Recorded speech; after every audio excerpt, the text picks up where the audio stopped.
Hey everybody, hope you're all doing well. Happy Friday. Let's get this music pulled down, switch down over to my face.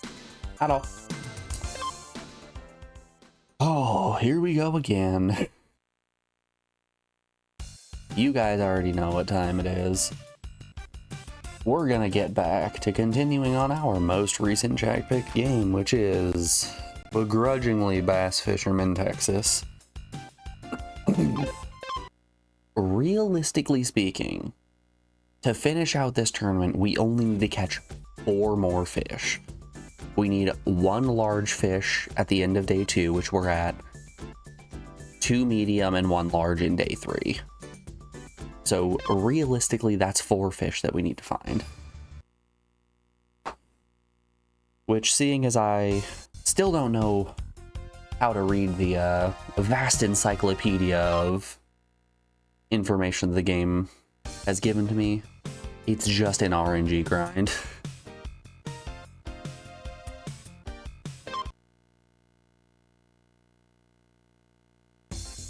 But you know, no time like the present. Let's get to it, let's load our save. And let's catch some fish. I feel it, I believe.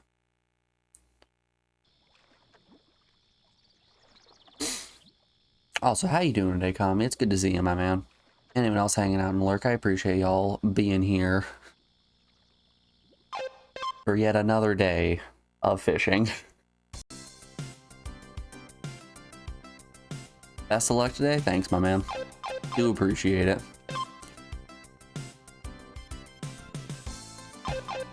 We have ourselves set up in a pretty okay position. We've got 2 absolute honkers of medium fish to the point where if we're able to get a decent sized large fish, day 3 could realistically be 3 medium catches, and then we turn in, assuming that the enemies also low roll, I guess the opponents.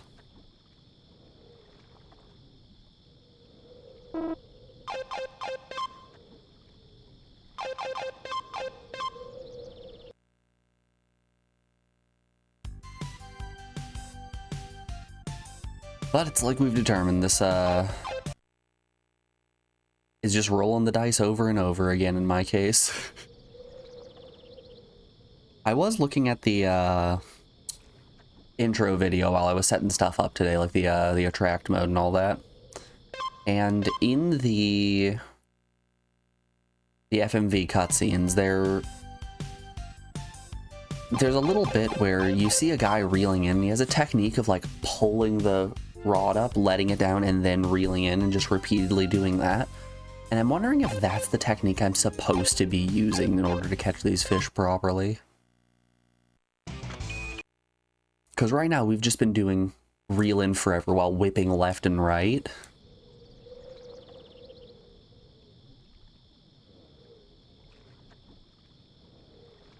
So I'm curious if the pulling up method is a better one.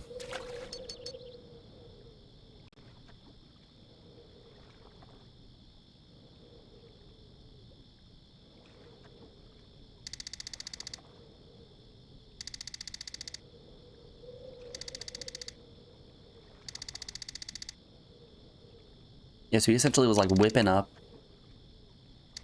whip up, pull down and reel, whip up, pull down and reel.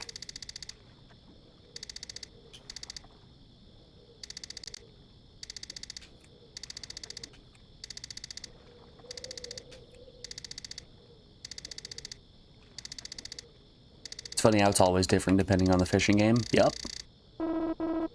That's why we do the fun thing of just kind of rolling the analog stick, reel in, roll the analog stick, reel in, because more often than not, that just gets the job done. Fishing games have so much variance in them to the point where I just can't use my fishing pole controller on a lot of games because they are so drastically different.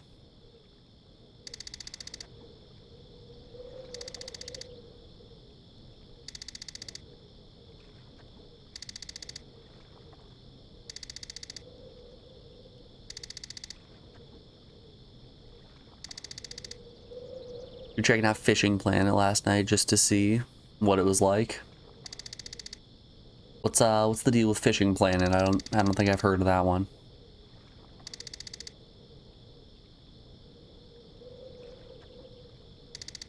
It's wild, there's a free-to-play realistic fishing sim. Yep, it's called Bass Fisherman Texas for the ps1. Come on, everyone. You all know you want to play it.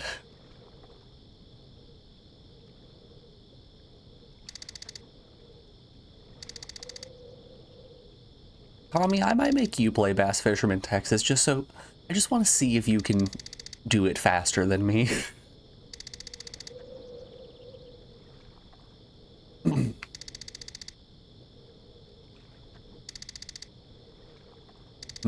Feel free. I feel like more often than not, when I pick a game for you to play, you get through it like at twice the speed that I did. Like it takes you easily half the time. Damn, okay. Didn't know we had a gamer on our hands. All right, whatever.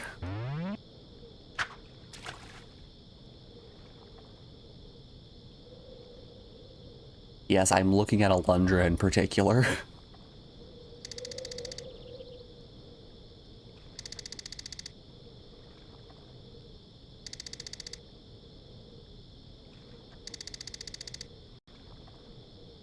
Yeah, I just play the game better than you. What can I say?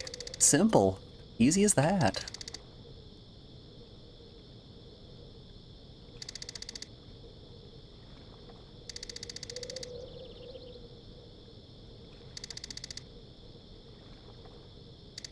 To be fair, with Alundra, we had different versions because you didn't deal with the double HP BS. I still feel like that wasn't the part of the game that took the most time.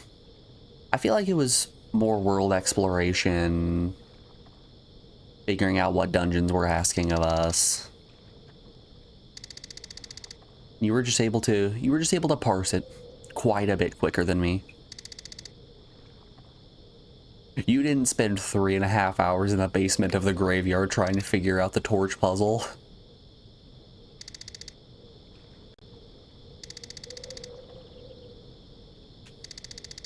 I still can't believe we got that torch puzzle.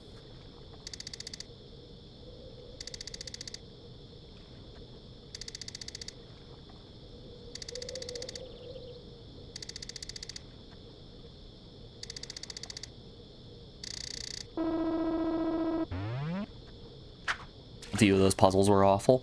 It was kind of a shame that the best puzzle-based dungeon was the first dungeon, the initial graveyard. Ooh, that was such a good dungeon. The grave one where you had to guess the order was so dumb. Ah, you and I have differing opinions, I see.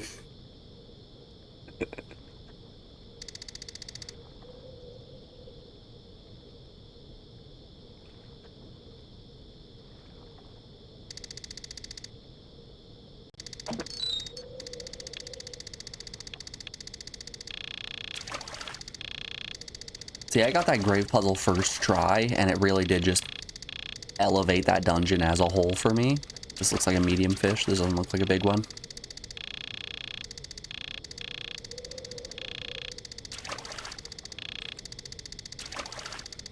I'm not going to try out the whip up technique just in case it does turn out to be a large fish. He's putting up a lot of fight, which is a good sign. There's only a 1 point. Only a 1.2.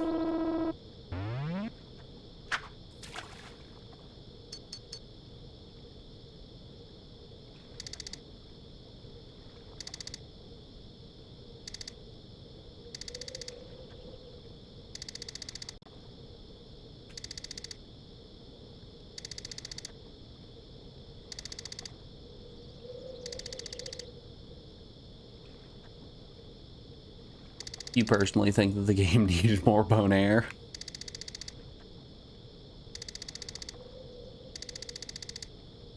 I think that we needed to give bone air his own proper theme. Like, the game had such iconic music. We could give Bonaire just like a classic surfer rock song and call it good, right? Every time Bonaire speaks, the game pauses and makes you watch the entirety of Bill and Ted's Excellent Adventure. Welcome to my new Alundra speedrun category.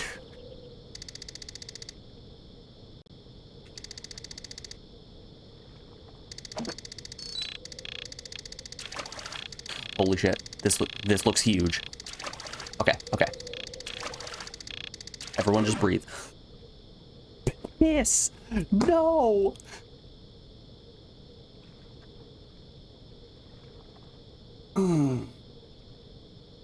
That was the one.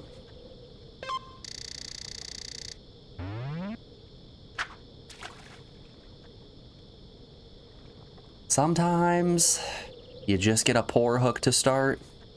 You can't reel her in. I still don't know what exactly causes the hook to go deeper into the fish's mouth.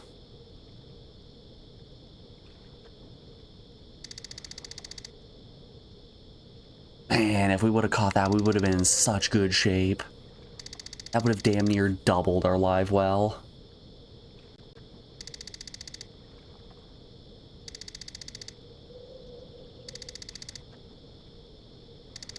On the bright side, at least we know he's in the water, right? I forgot to turn my drag up.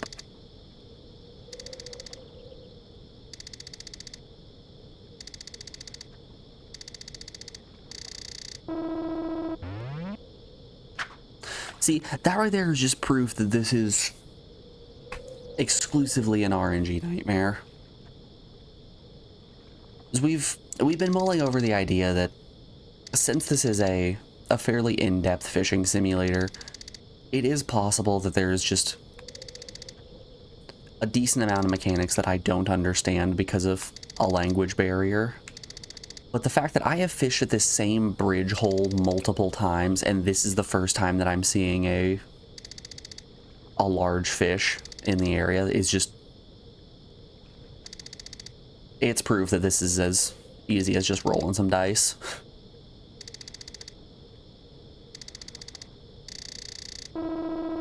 Lucky for you guys, or more accurately, lucky for Bass Fisherman, Texas, that I don't respect my time.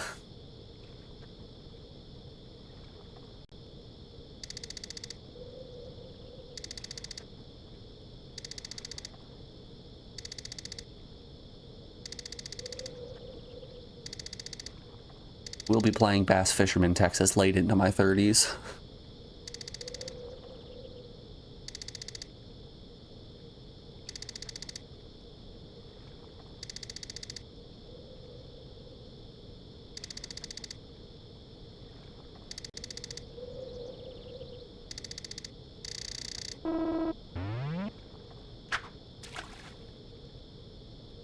Love Bonaire, he's the classic.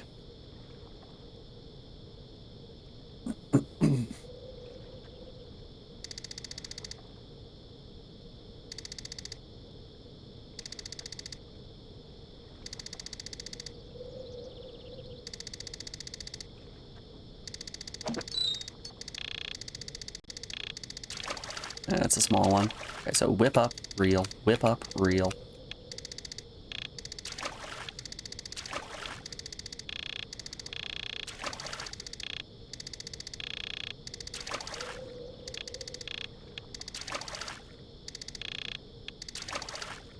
Yeah, I'm not feeling like this is making any difference.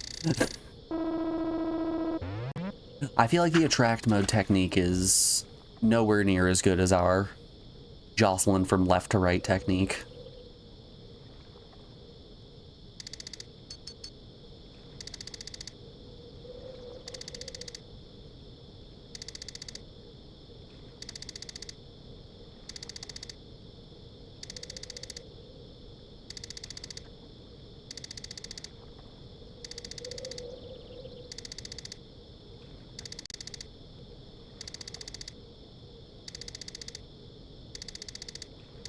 You know what I think the problem is?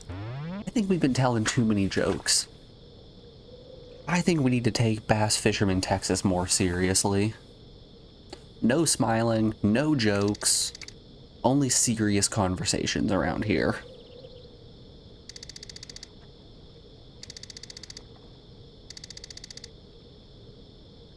All of the fish are sitting down at the bottom of the lake like, ooh, let's go in this boat. They look up and see us listening to clown music and laughing our asses off, like, perhaps not. 'Tis a silly boat.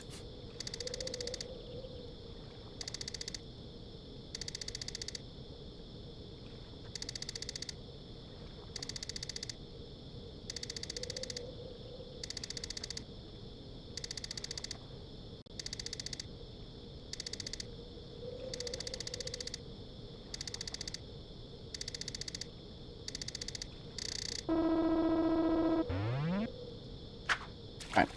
I think this is going to be the last cast before we have to reload our save. But I'm happy with this area. I'm content in continuing to attempt to, catch fish at the bridge.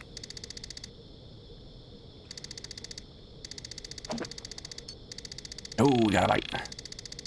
It's a small fry.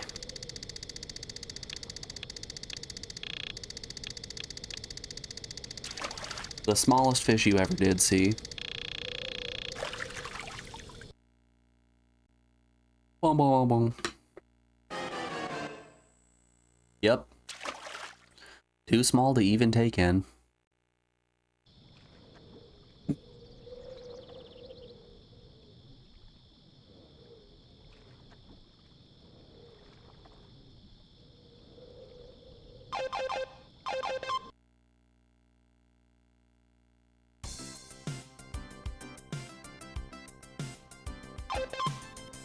Load it up. Let's take it again from the top.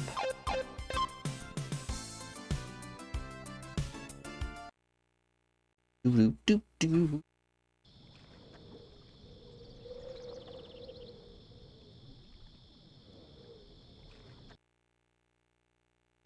It was kind of funny day one of me playing Bass Fisherman Texas. We had someone come in and be like, yeah, this game isn't that unreasonable. I mean, saltwater sport fishing exists. I'm like, how dare you? How dare you slander the good name of saltwater sport fishing?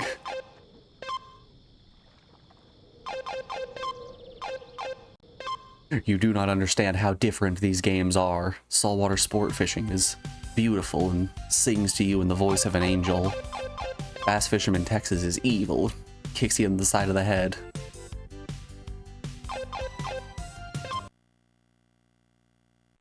Saltwater is such a fun romp, man, it really is.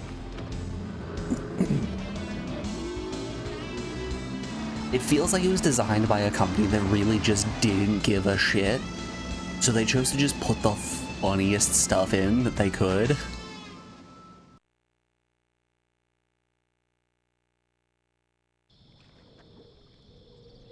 Like, reeling in a 2,000-pound marlin while the song in the background just goes, on repeat is an experience that you will get nowhere else.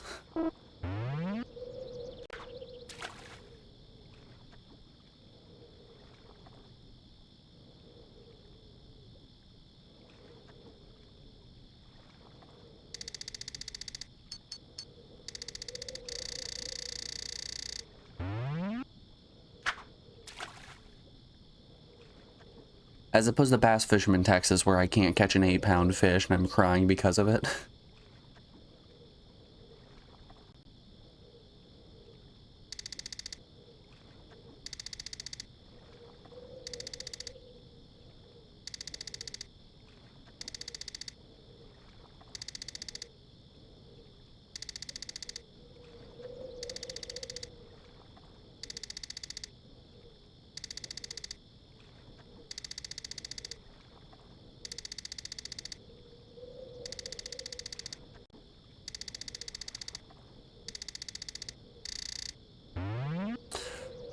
When I was trying to hunt down more information about Bass Fisherman Texas, I found an unrelated Reddit post about a guy who was claiming to have every single PS1 fishing game. And you know what I didn't see in his collection? Bass Fisherman Texas. Nobody knows about this game.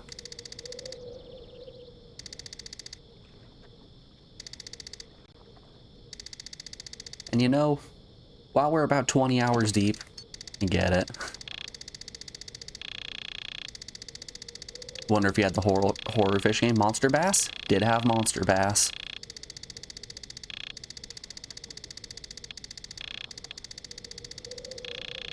Tommy, there were 4 things that I was looking for when I saw that post. I was looking for Real Fishing 1. I was looking for Bass Fisherman, Texas. I was looking for... No, Killer Bass.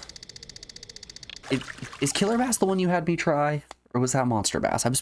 I'm pretty sure I put up Monster Bass. Then again, I've been dumb before.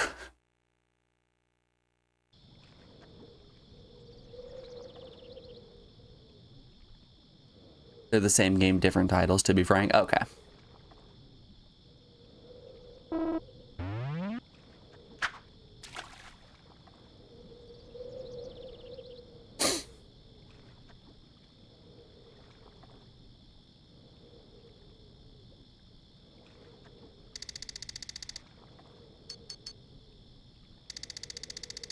It's Killer Bass in Japan. Alright. Damn you, regional differences. And you're making it hard to understand what fishing game I'm playing. The order of Final Fantasy games, easy. Understand that, no problem. Title of PS1 fishing game? Ooh.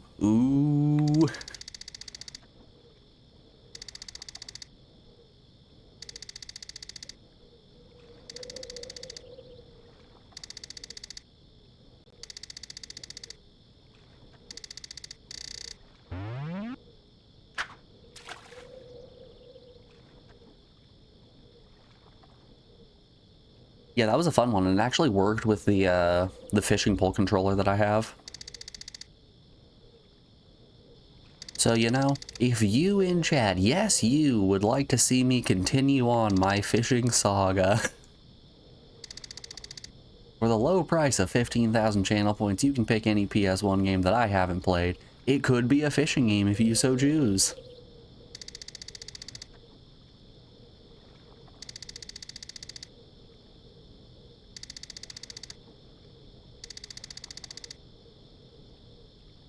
And I mean, come on, there's only, what, 11 more fishing games on the PS1?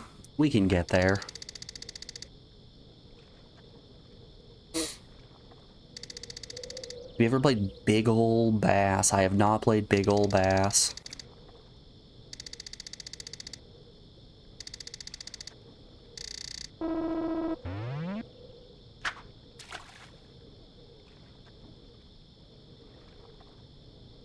The only fishing game that I have really played is Real Fishing, and I played so much Real Fishing.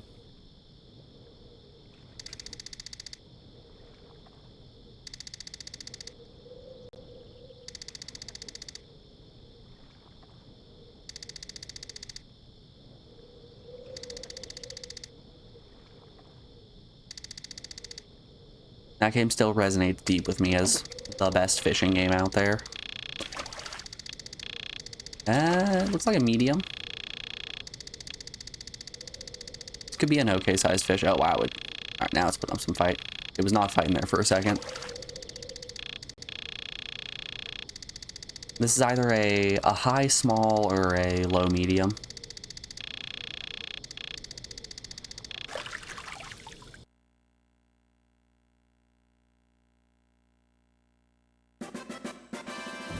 We are looking at high small. Release.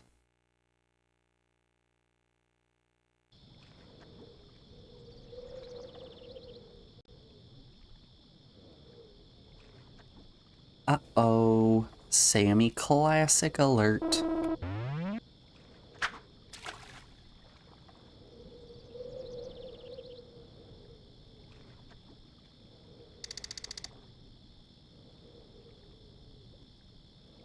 The most fishing that you did was with the little electric fishing rod toy that had the screen on it.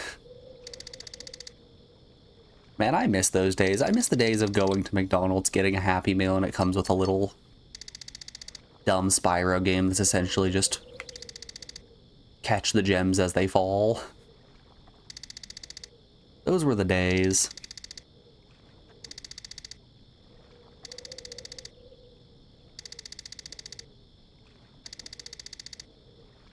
Like, the Game & Watch style little handheld games that you'd get with a Happy Meal.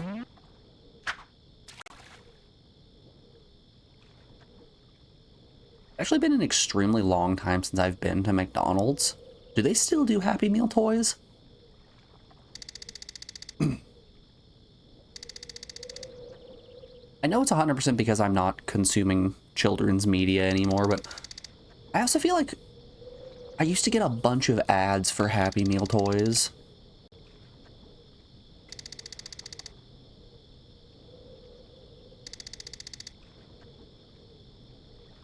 I feel like you'd see a commercial at least once every hour to every other hour that's like, come to McDonald's now and get your collectible Lego figurine or something like that. I don't know.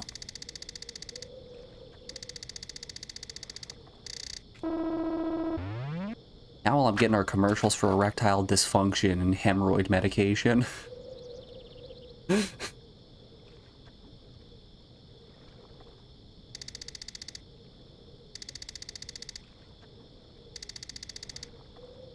It's all just hair loss and weight loss. I will say there is one commercial that is about a breast cancer medication that every time the commercial starts, it goes, hello, my name is Jordan, and these are my breasts, at which point every single time I'm like, whoa, yeah, let's go, Jordan.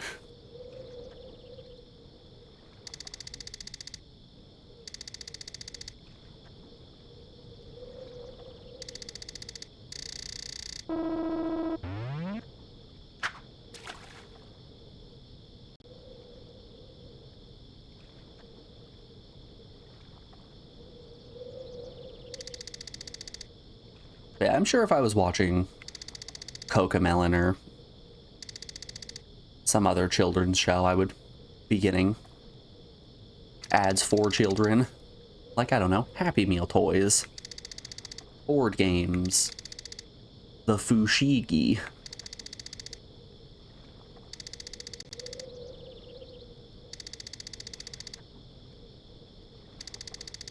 Yeah, it was really cool. It had a motion sensor in it, so you'd actually swing the rod to fish.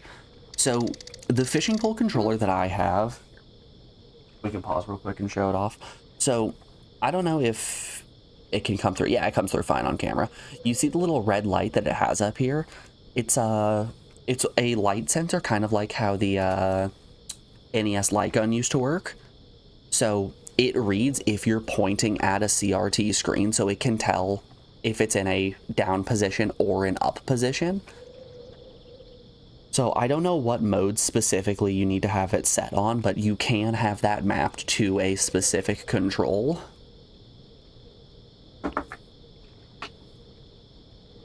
Which I think is really neat. It's not quite one of your fancy gyroscopes like in a Guitar Hero guitar, but still think it's cool.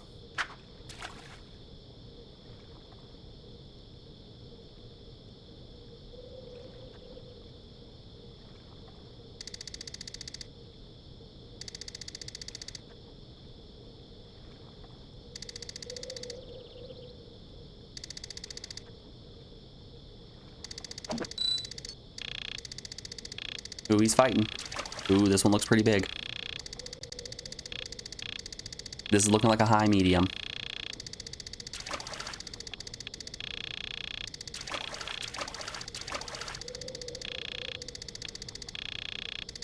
Alright, we only got half hooked, so there's a decent chance that he might break free. But I'm sitting here, fingers crossed, in the boat. It wasn't even a bass. The world's biggest catfish.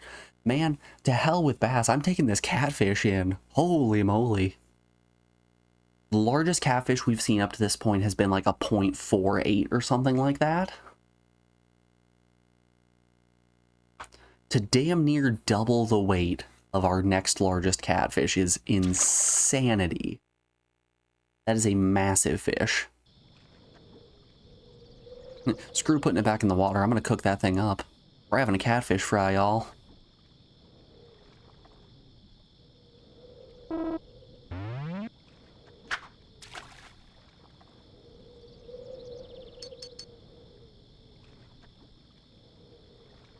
You guys ever seen the show Dirty Jobs?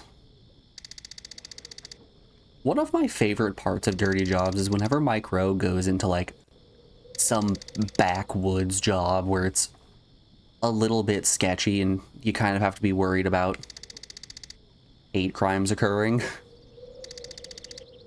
I love those episodes in particular because Mike Rowe is a college graduate. He's an educated individual, and seeing him throw himself into a different group of individuals and still function fully and then get invited back to their house to do some wild catfish bake or something like that. It's fun every time.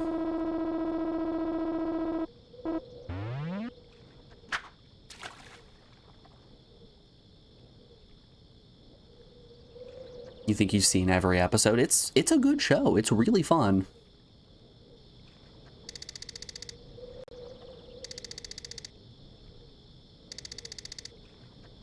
Dirty Jobs scratches the exact same itch in my brain that Good Eats does.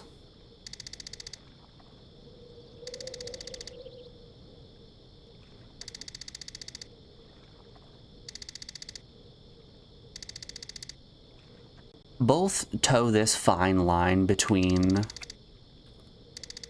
entertainment and education. That, I don't know, maybe we'll abbreviate to edutainment.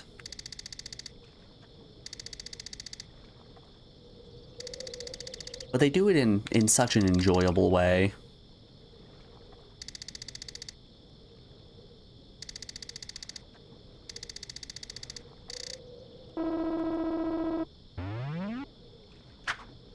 You're pretty sure you're pretty sure the show came off that way because the producers let him do whatever he wanted. It was before TV became super edited and produced.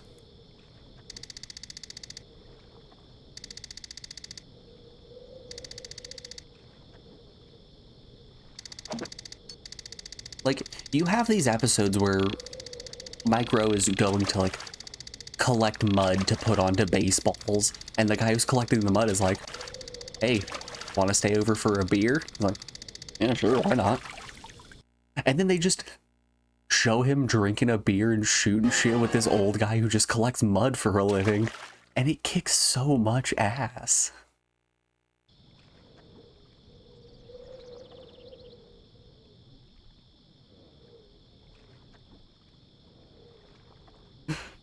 All right, Mike, what job are you doing today? We're going to be power washing bird shit off of a bunch of cars and buildings in New York City.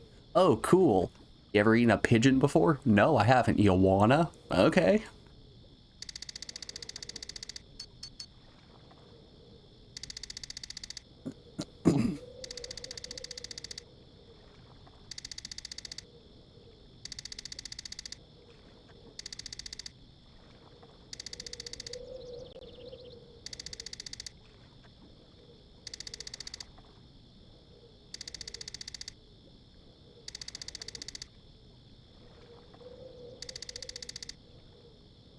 You tried to watch that robot fighting show they had on, and you just could feel how edited it was to elicit a specific emotion from you, and it made you miss the old Robot Wars.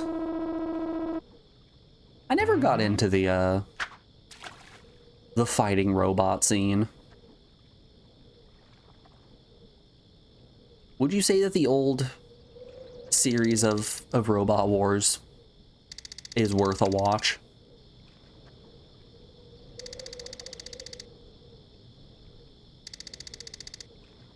Alex and I have kind of been on the hunt for an easy show to just kind of throw on and shut our brains off a little bit. And we made kind of the worst choice possible to start watching Celebrity Jeopardy for that. You can't really shut your brain off when watching Jeopardy because we're both trying to answer all of the questions correctly, which Hey, by the way, episode 1 of Celebrity Jeopardy dropped on Wednesday for the 3rd season, that is. Got maybe a solid 80% of the questions right, and, you know, don't mean to toot my own horn here.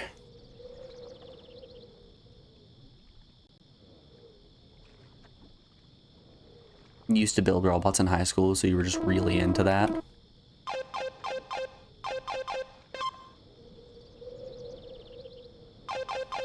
Give it a solid maybe. The episodes are a bit hit or miss. Alright, that's fair.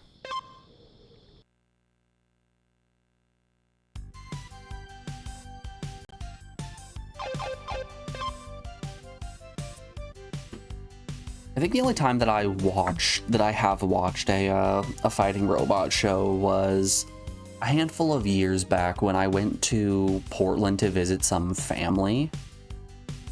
My mom got absolutely blackout drunk and was just bullying her, I guess, God, I don't even know what you would call it, sister-in-law maybe? Something along those lines. Half-sister-in-law. My dad's half-sister, or whatever that is, she just got absolutely plastered and was just bullying my dad's half-sister's husband just so much for watching Robot Wars.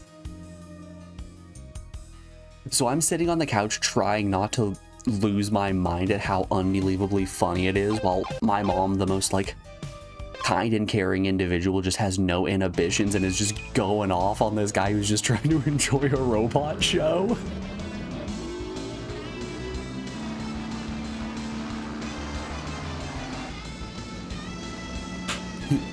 Nerd! Pretty much, though.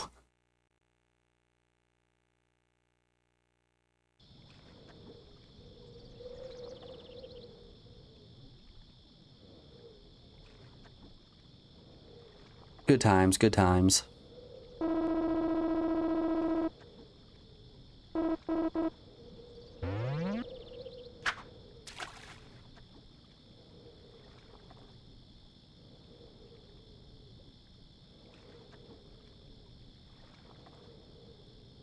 Anyway, that's also the same night that I walked past a building that was apparently having a church service where everyone was wearing black robes, the lights were dimmed, and they were just chanting around candles. I went in that building after they were done with the service and everyone had left, and I did find 2 different blow-up dolls in there.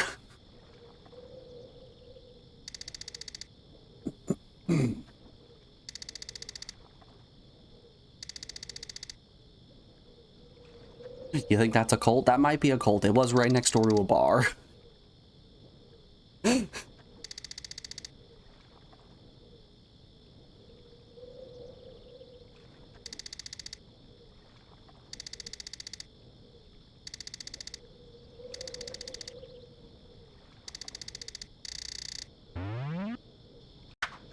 what can I say? Some nights are different than others. Some nights you play a little bit of pool at the local bar with your aunt and then find a blow-up doll in a cult hangout spot. We've all been there.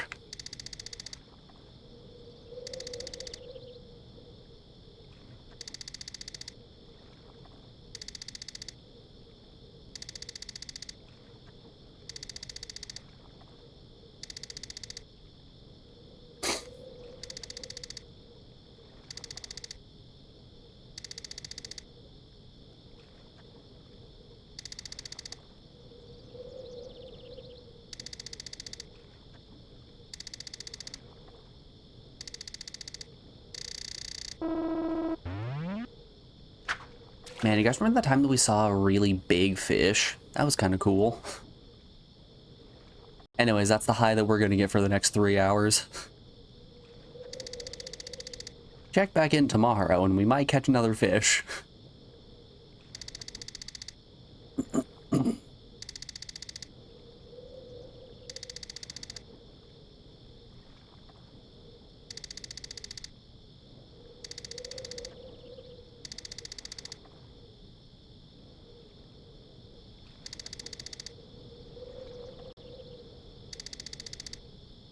Religion's weird.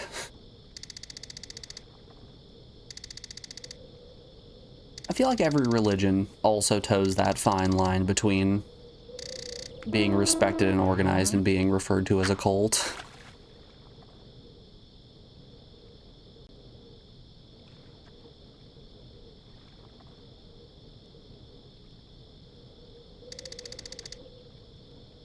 Like, we've all heard the classic of, oh, you're not a cult, then why are you consuming the blood and body of your Lord and Savior? Checkmate.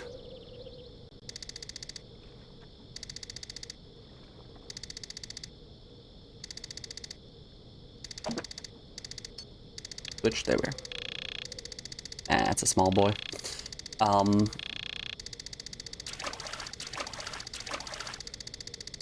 I've seen some people who are fanatical enough that I think you could refer to Christianity as a cult. There was one time that Alex and I were driving through. Hello, Mr. Box Elder Bug. All over.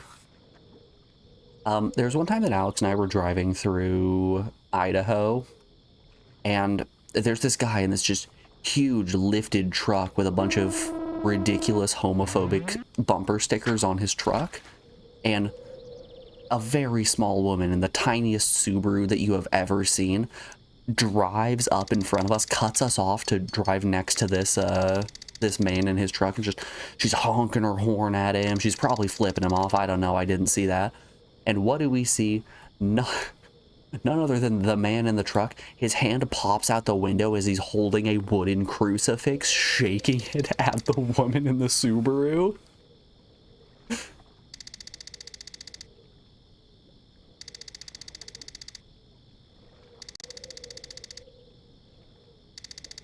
But you gotta love the concept that this man just carries around a crucifix in his vehicle with him at all times. I suppose with bumper stickers like that, you gotta keep your guns on you, and by guns, I mean the wooden cross you keep on your passenger seat.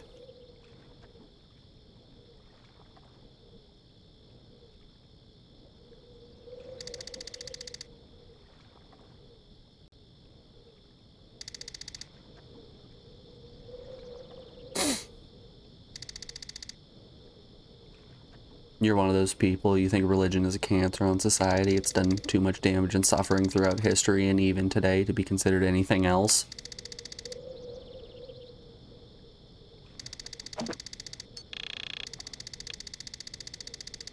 I think there are definitely people out there that are decent in each religion, and they choose to interpret the teachings in a way that isn't hateful, and those are the individuals that I like to associate with and have conversations with. AKA most Christians below the age of 40.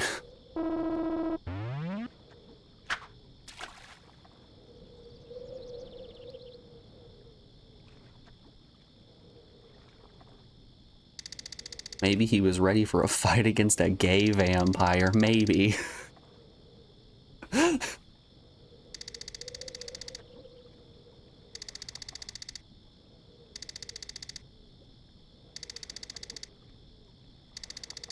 Honestly, where's my gay vampire media?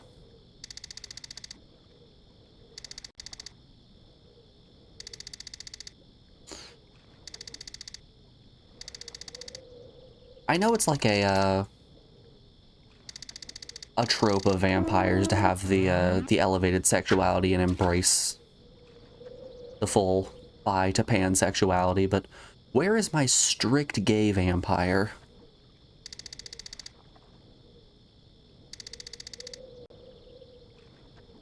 There's some yaoi out there for you for sure.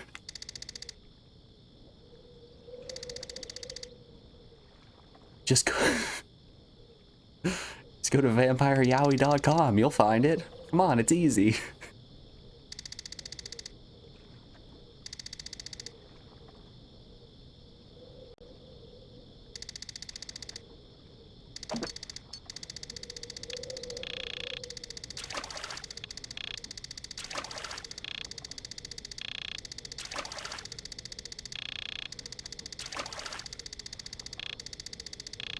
individuals are decent, yes, but they're decent despite religion, not because of it, in your opinion. You'll refrain from ranting any further. Yeah, it's definitely a matter of exception and not a rule. I think it's kind of like what we were talking about yesterday. Ew, gross gar. Ew, gross gar. I think societally we've come a long way in terms of treating some people better. There's still a lot of work that needs to be done, but I think we're on the right track in some regards. I have to keep putting caveats on it. I know I claim to be the king of absolutes, but I have to keep putting caveats on it.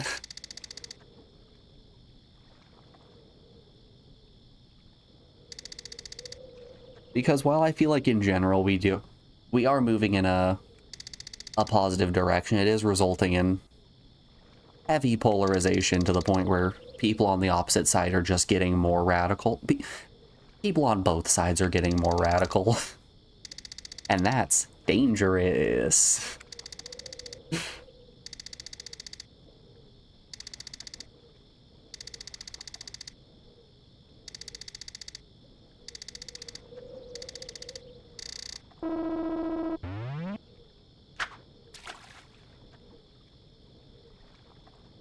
Turns out when you pit highly intelligent individuals with access to lethal tools against each other, that stuff happens.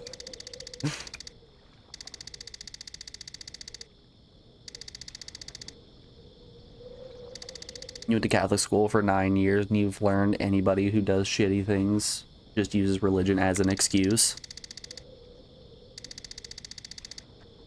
Okay, but Kami, have you considered the extremely strong bodybuilders who used to be drug addicts, who have instead used religion to leverage themselves into lifting the heaviest object you've ever seen?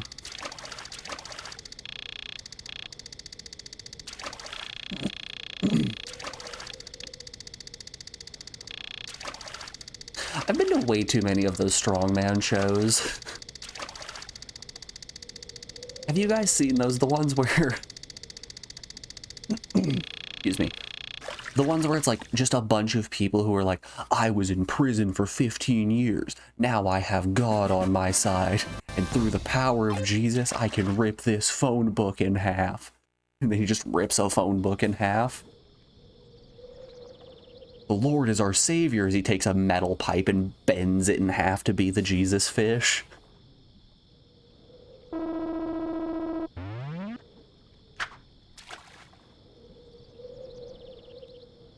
Mark Henry, I'm not familiar with a name in particular. I'm just meaning the general genre of Jesus strongman.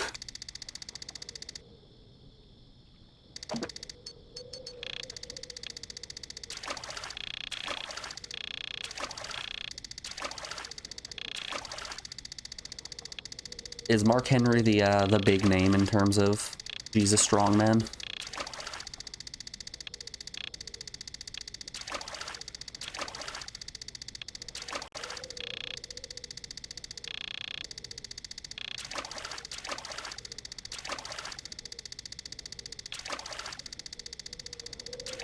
You used to watch those World's Strongest Man competitions on ESPN. Does that count?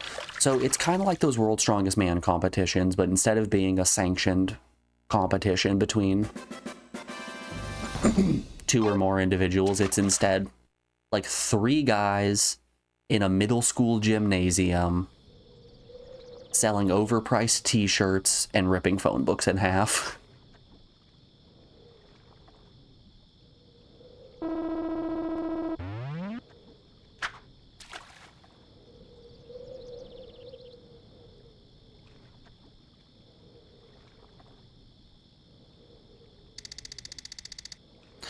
Every time they're also just covered in tattoos.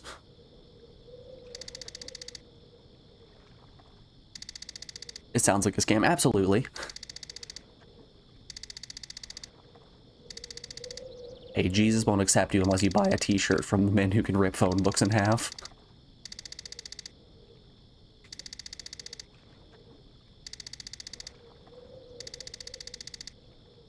ripping phone books takes strength for sure, but it's mostly pain tolerance and a bit of skill. There's a trick to it that you can learn.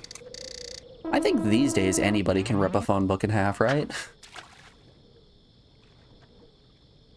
You show me a phone book from 15 years ago and I'll be like, okay, yeah, that's impressive if you're able to rip that in half.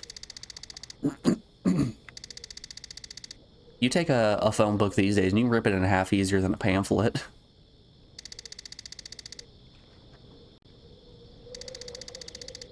I've got to turn my drag up.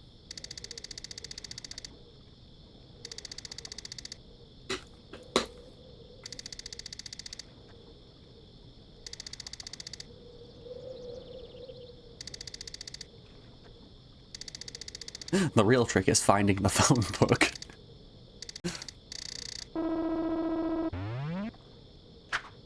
When was the last time that I saw a phone book?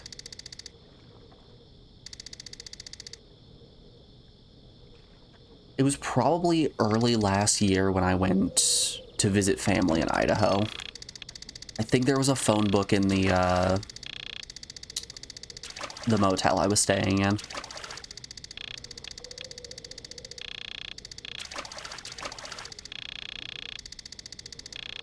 I only remember it because I picked up the phone book being like, oh, I wonder what kind of magazine they have in here, and it was a phone book.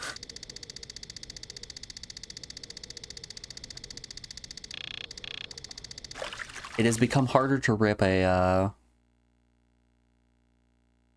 People's Magazine in half than it is to rip a phone book in half.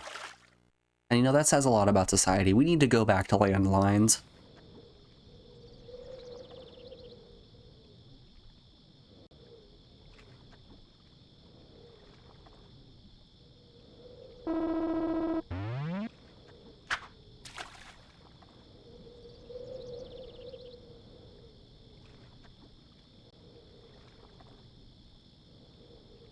I know I could just get a landline. I just don't think that I would get enough use out of it to really warrant the price point. But I would love to have a rotary phone be my only form of communication with the outside world. Guys out here like pocket computers were a mistake. Computers in general were a mistake.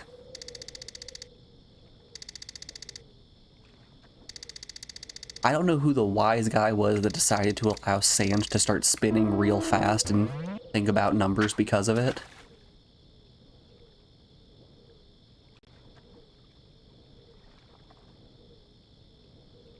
But honestly, that's where everything started going real downhill.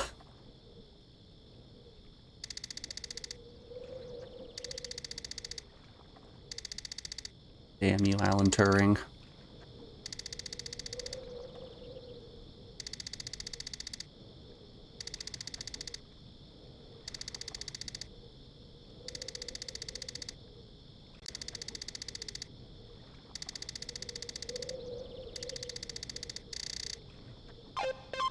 Alright, 2 rounds, no fish. Let me phrase that. 2 rounds, we've seen the fish once. We saw him once, we got the bite, he escaped immediately. Which you hate to see.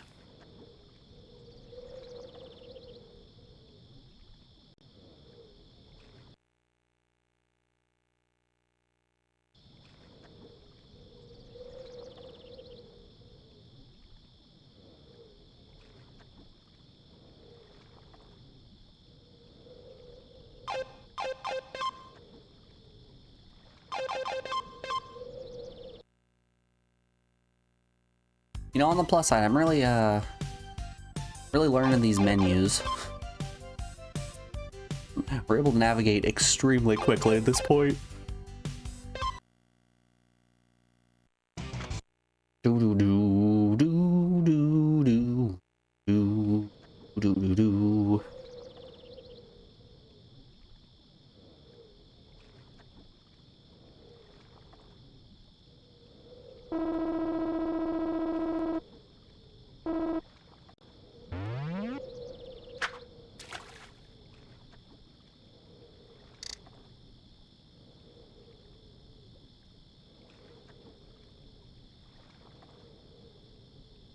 I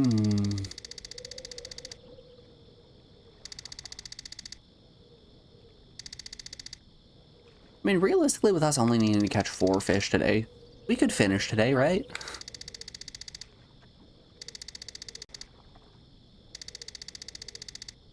We might be able to do it. I'm not owned.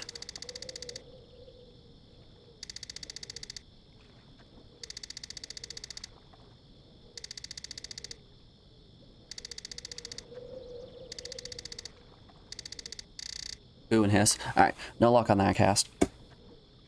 If there is another tourney, don't you put that evil on me. Don't you put that evil on me. This is the finals. I know it. I know this is the one. Alright. Before we keep on going with fishing, I'm going to put you guys over on the BRB screen and play you some music while we run a couple of ads, because we are rounding out hour 1 of the stream. And we run a couple ads to get rid of those nasty little pre-rolls. I will be back in just a second, folks. Enjoy the tunes. I will see you on the other side of this break. Be back in a moment, y'all. See you then.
Alrighty, folks, we are back. Thanks everyone for sticking around through that break. I do appreciate it.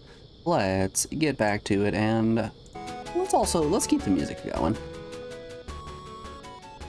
You guys want a little bit of tune playing in the background? A little bit of Chrono Trigger, maybe.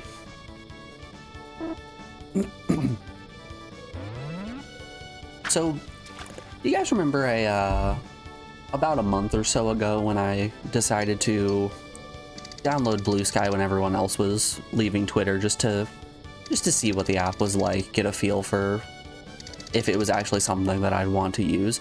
Turns out, no, it's not something that I really want to use. It's just exactly like Twitter, and I don't really care for that as a platform. Well, I forgot to deactivate my account and delete the app and all of that fun stuff, so I was looking in my apps and saw Blue Sky and decided just as a goof, let's open it up and see if anything is different. Turns out the porn bot problem has gotten even worse on that platform. So me, an individual that follows like 4 profiles, has never posted, nothing like that. I have over 800 bot followers now for just no apparent reason.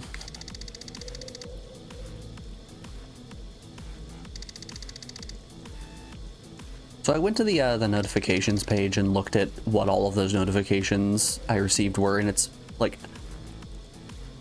you received 40 follows yesterday. Oh, cool. Who are they from? Every account is just named Cindy with a different colored heart at the end of their name. Ah, yes. It's not too surprising. It's not surprising. What is surprising is that the developers or admins or whoever would be the ones responsible for it haven't done anything about it.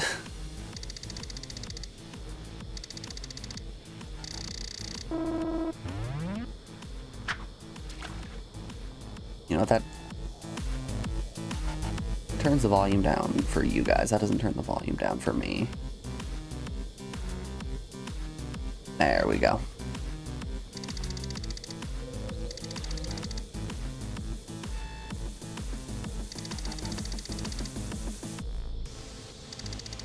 Yeah, it's a little shocking to me that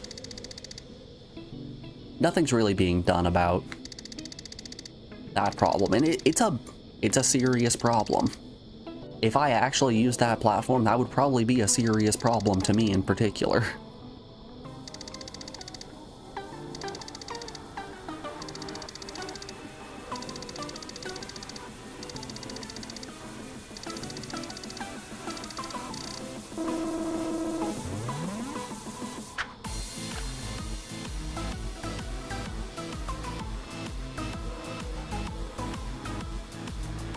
Anyways, at this rate, I'm gonna hit 10,000 followers on Blue Sky before I know it.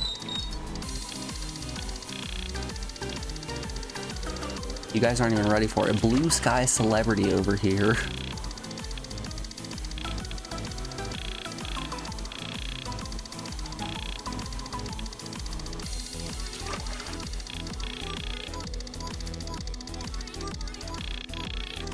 I've all had that issue since MySpace. This is why you never got into social media, man.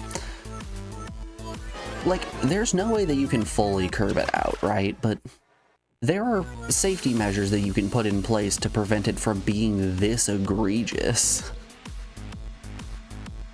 Also, call me very bold words from somebody who streams on Twitch.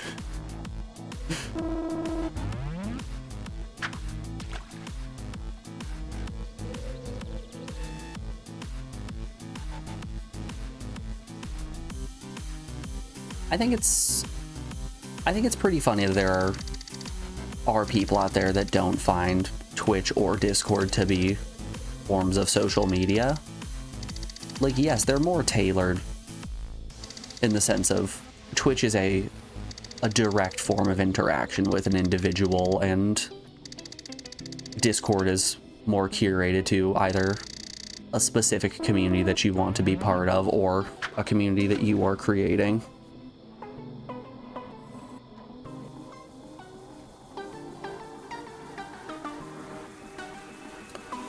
It's hard to think of Discord and Twitch as social media, but it is, right?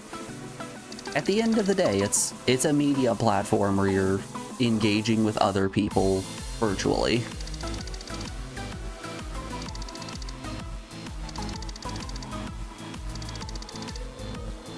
Like, yeah, it's different. It's certainly different, but at the end of the day, It's still the same.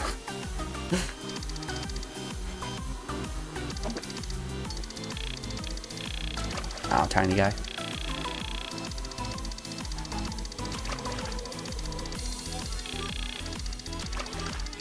For some reason, when you see blue sky, you want to pronounce it as blue ski.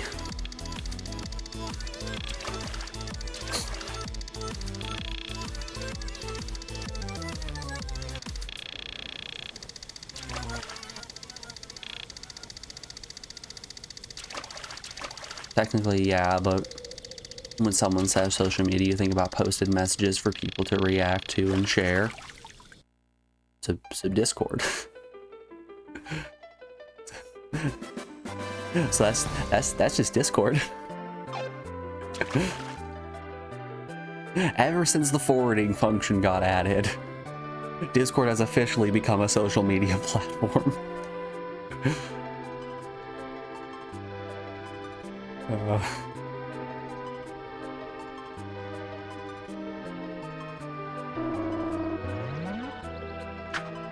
I'm not saying you're wrong. Yeah, I'm just poking fun.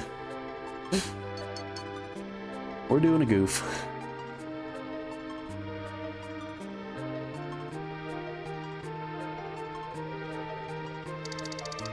It's one of those things that at the end of the day, it doesn't really matter. It's a fun observation that I see all too often.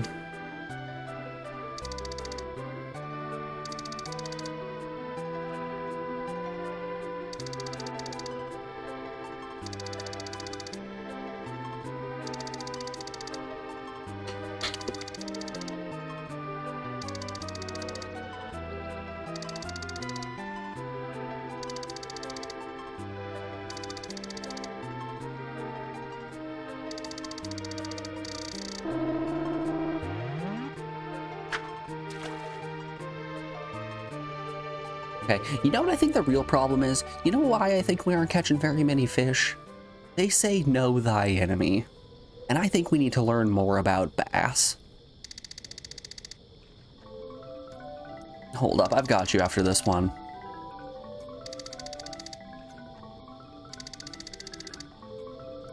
Once we finish this cast, I'm gonna look up some bass facts.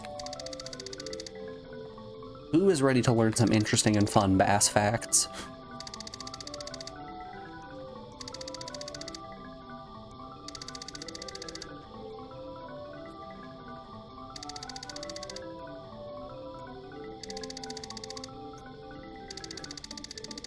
All right, no luck there. Here we are. Let's do it. Bass facts. 10 bass facts you probably didn't know. From Wired to Fish.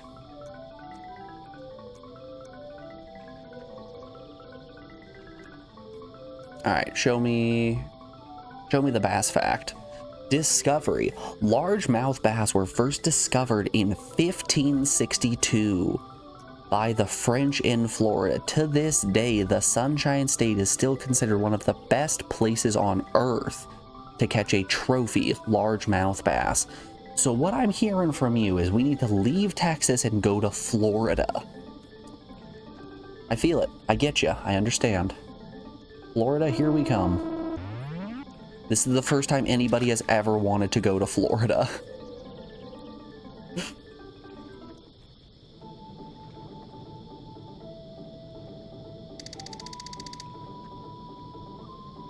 You gotta perfect the Ernie fish call. Fishy, fishy, fishy, fishy, fishy, fishy, fishy.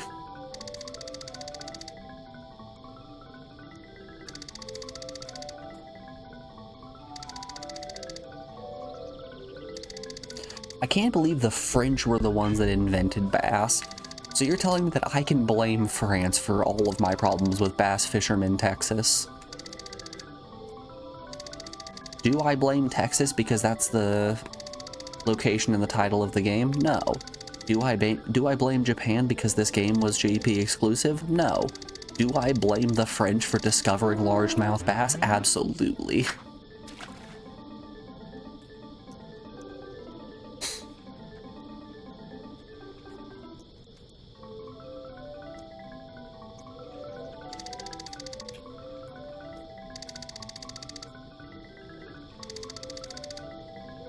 Honestly, if France is so good, why is there no France 2? Didn't think of that one, did ya?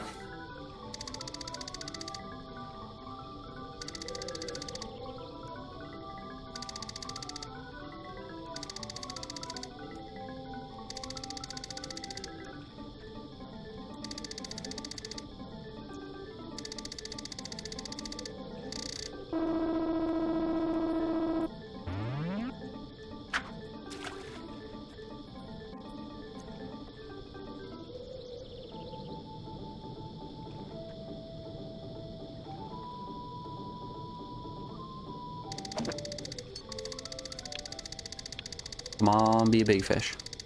Come in that shadow. Ah, it's not very large. Alright, we don't need to worry about this. Just gonna set the... I'm not even gonna bother pulling from left to right. Oh no, my 0.48 kilogram fish.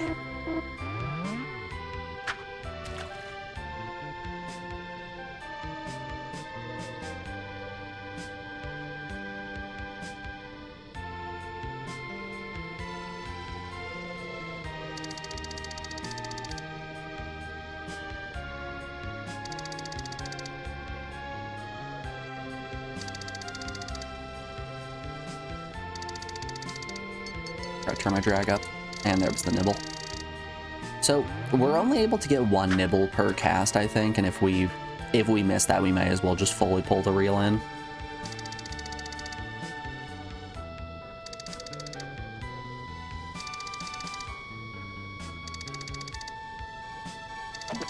There it is. Show me... Nope, small fish. Boo! Boo, small fish, boo! I'm looking for a honker, an absolute chonker. Just the largest lad you've ever seen.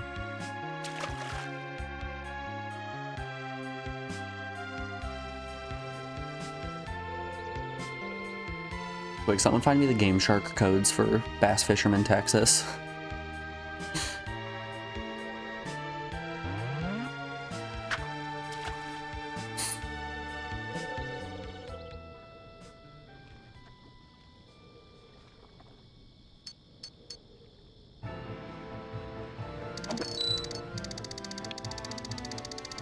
Big fish, big fish.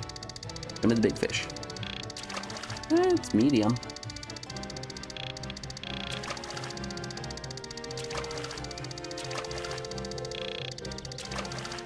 It's either a heavy small fish or a light medium fish. It is putting up a fight, I'll tell you that much.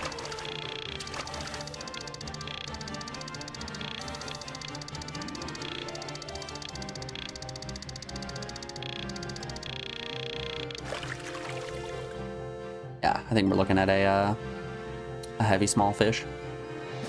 1.7? 1.5, oh god. Oh, it was way smaller. I'm losing it out here. My fish analysis skills are going in the toilet. It's gonna be a close one, but I think we can handle one more cast.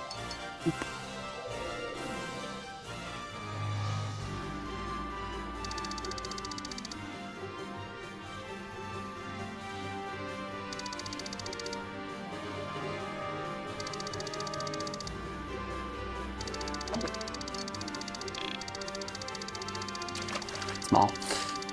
You did find out there was a recent cheater at a fishing tournament who would hide fish by tying them to a buoy and then just go and collect them. Man, can we do that?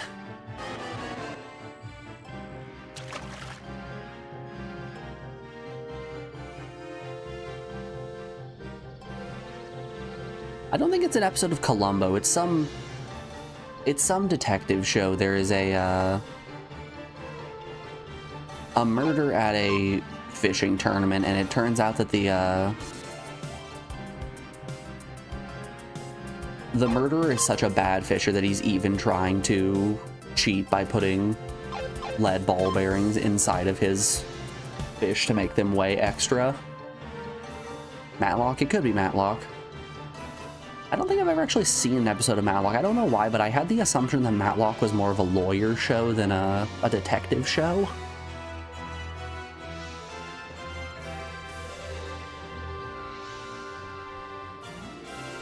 But it might just be that any time that I've seen Matlock, it's been in a court scene.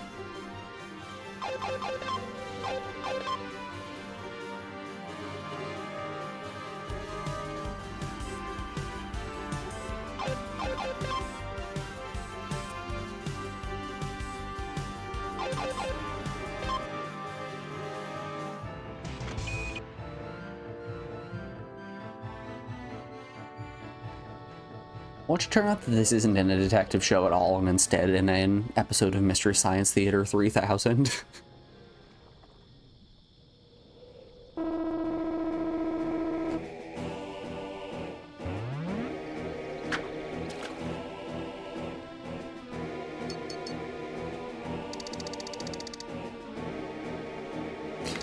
Did you guys see that they're bringing Matlock back?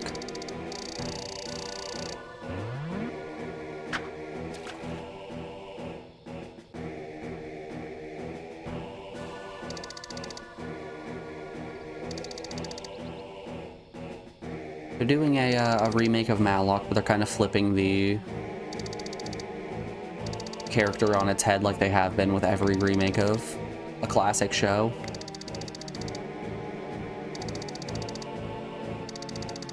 With Kathy Bates, yep.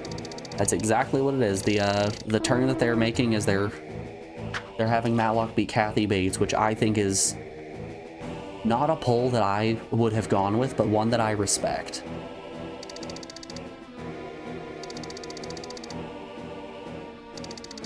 I think it's a fair choice. It's a solid choice. I will not be watching the show, but I'm like, that's fair.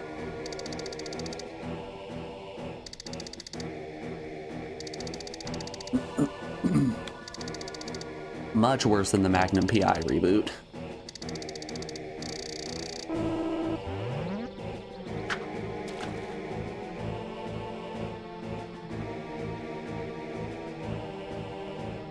Real fucked up to have Magnum PI and Higgins become lovers in the show.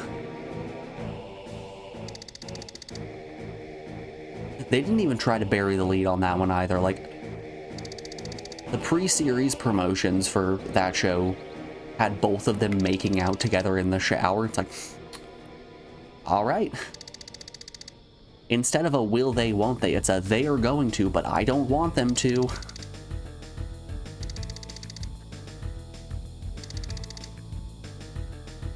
You know, they don't reboot Columbo. You feel without Peter Falk, it's not Columbo. I absolutely agree.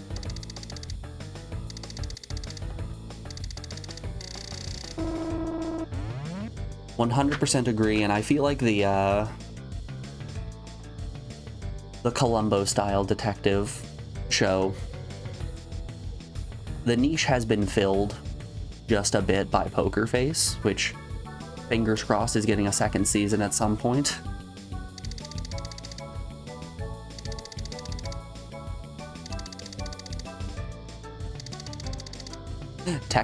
Technically, I'm not the one that... Oh, I know, I would be the one that brought up Columbo. Shit, okay. Well, another excuse to talk about Poker Face. Hey, you guys seen Poker Face? That show rules. It's like modern Columbo. What's not to love?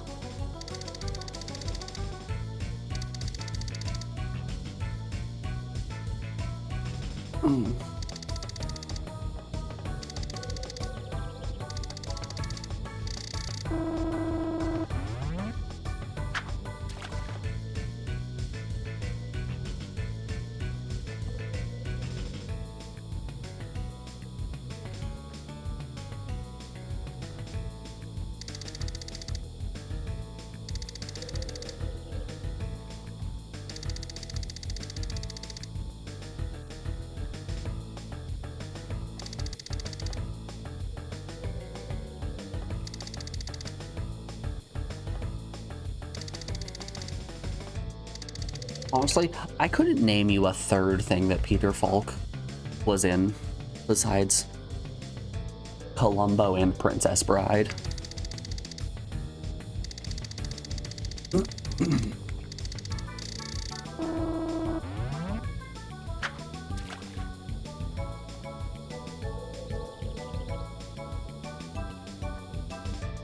Honestly, there are some actors who transcend the roles that they are and end up becoming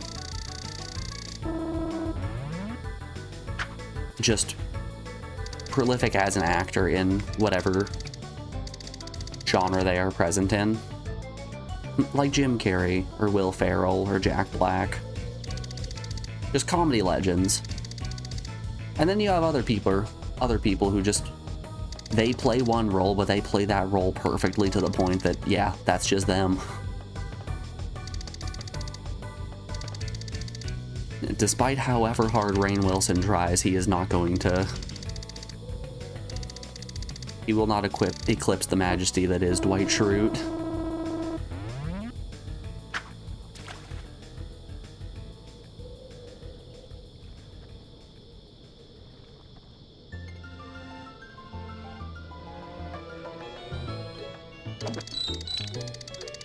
Deep hook.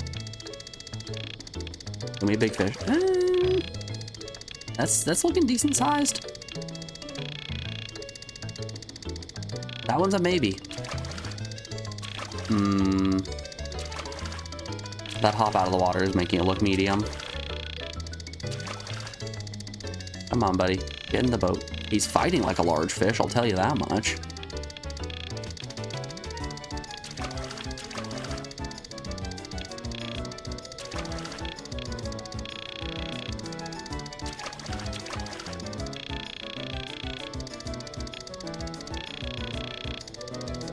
Big fish, big fish, big fish. It's medium.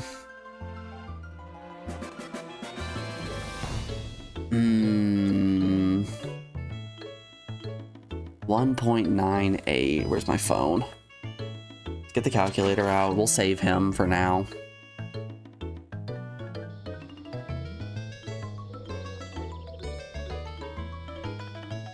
I think we need at least a 3 kilogrammer in order to be comfortable with submitting our weight.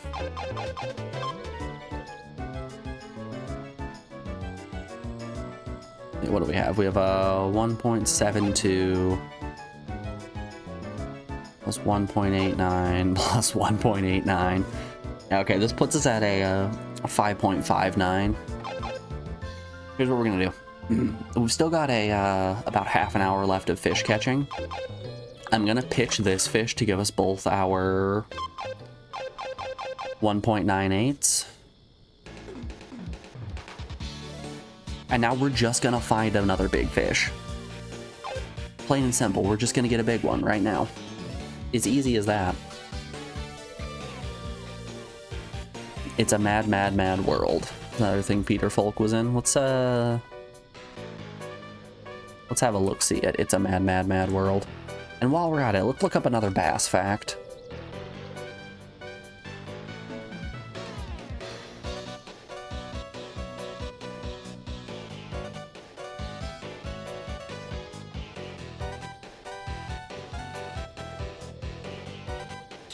Yeah, I don't think there's a chance in hell I would have seen this movie. Call it a hunch. I'm not out here watching a lot of 60s movies that aren't Mystery Science Theater episodes.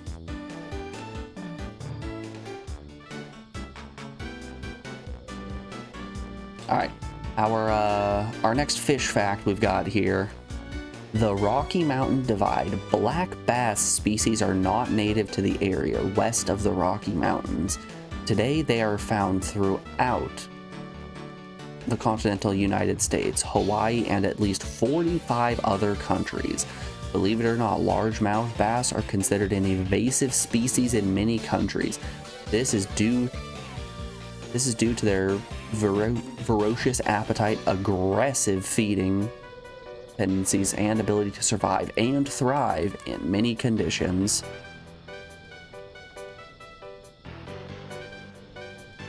Damn, we're actually out here helping out our our local ecosystem by removing as many largemouth bass as we can.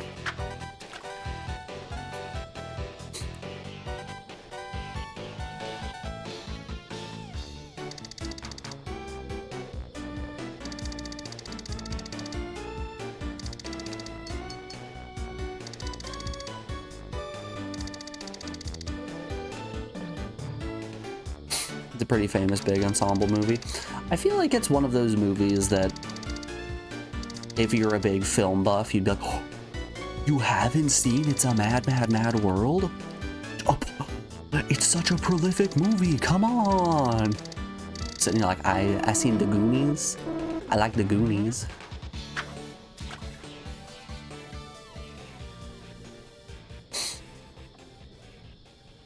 I watch Beetlejuice. I like Beetlejuice because it got the snake in it.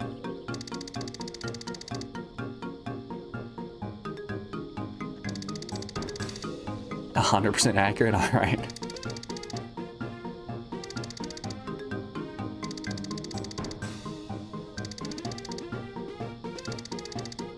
One of my closest friends is a big film nerd, like has a degree in film and all. So I get it a lot.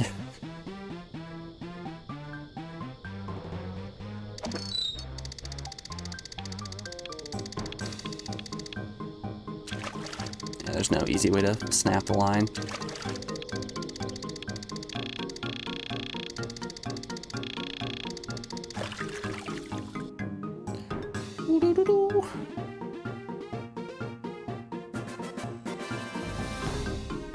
Charge!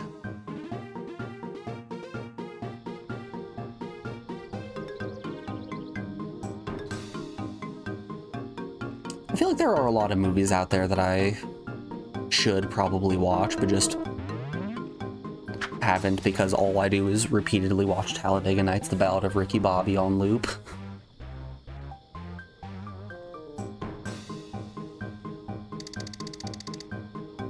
Honestly, kid me hooking up the VHS to my TV while playing Dragon Valor isn't that far off from adult me playing Dwarf Fortress while Talladega Nights plays in the background.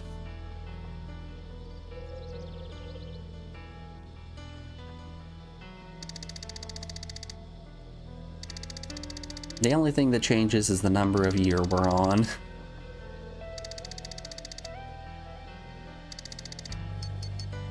Some things in this world will always remain the same.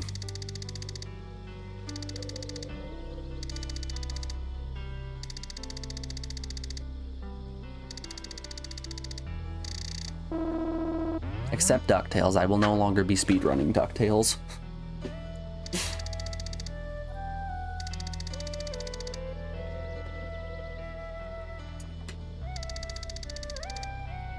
I mean, what was your first speed game that you ever played? I guess that you ever ran.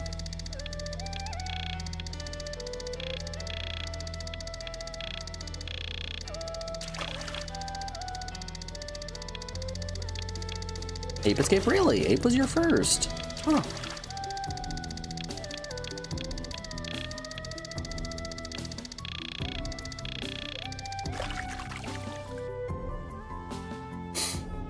You have not followed a typical speedrun outline like most people.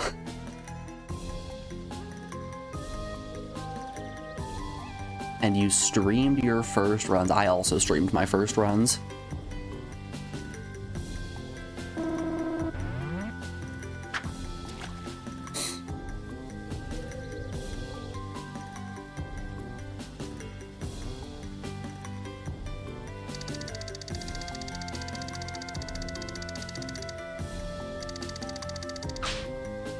Oh, weird. Okay.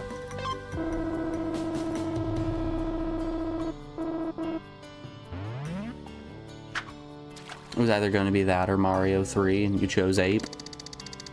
Honestly, I'm glad you chose Ape. I feel like the vast majority of people, when they're getting into speedrunning, go straight for the Mario pipeline. Be it Mario 3, Mario World, or more than likely Mario 64.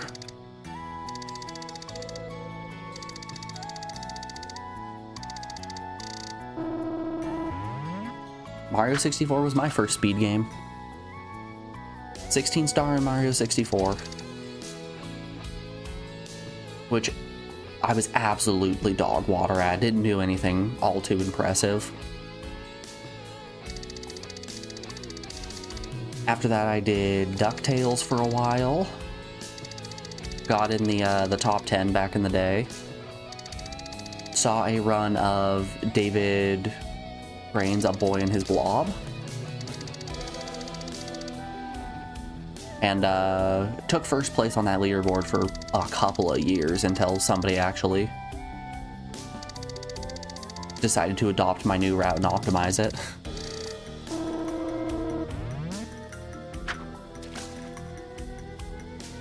I'm pretty proud to say that I destroyed that game as a speedrun.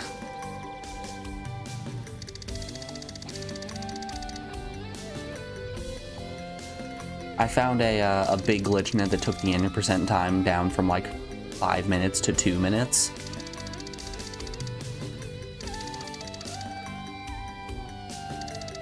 Which was pretty huge.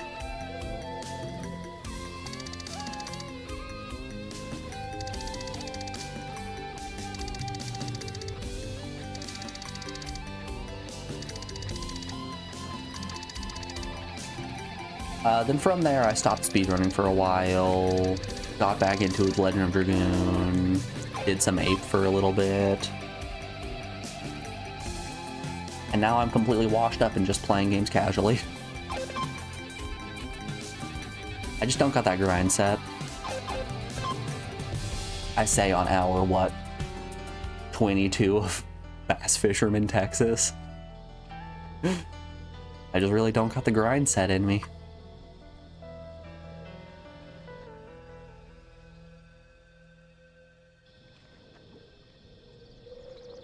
You're glad you chose Ape? Me too.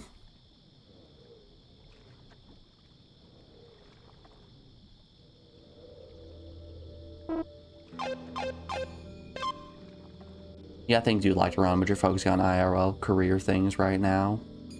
So you're just doing what you can. Completely understandable.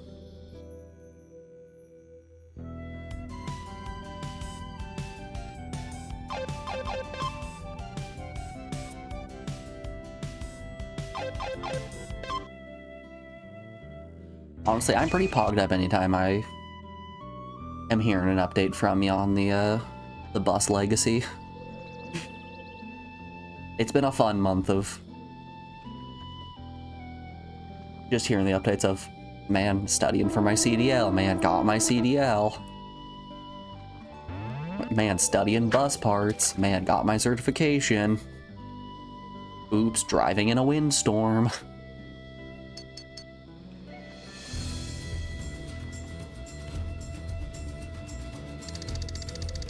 You know, I couldn't tell what song this was to start. This is Chrono Cross.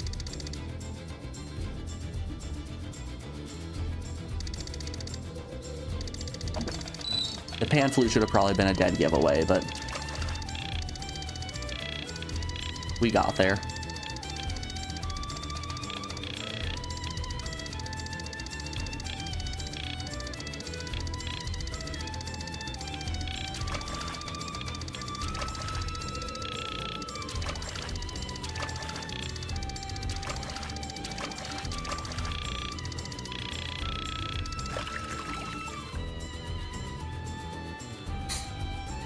How it goes, you're looking to get all your things together and move out within the next 5 months or so? Hell yeah. It's kind of shocking how much a good living situation changes your outlook and work output.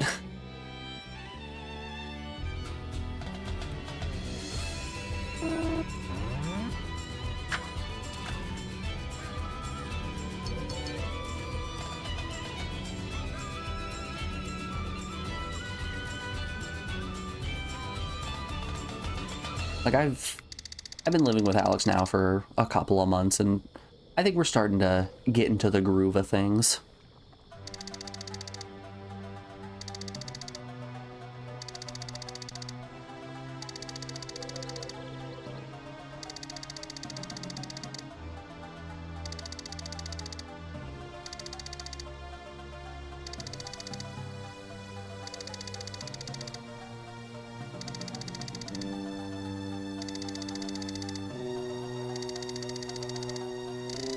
No luck.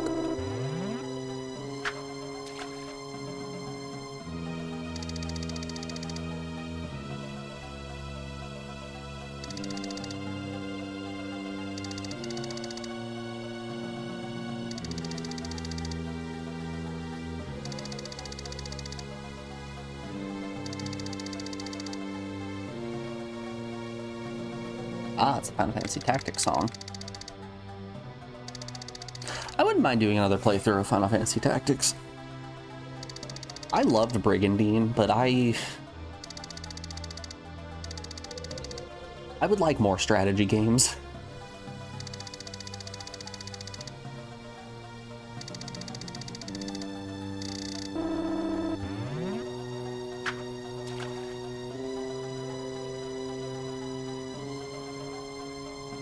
Like, there have got to be a bunch more strategy games that we haven't played. We really haven't played that many on the PS1. Arc the Lad, Front Mission, Tactics Ogre, I think, has one on the PS1.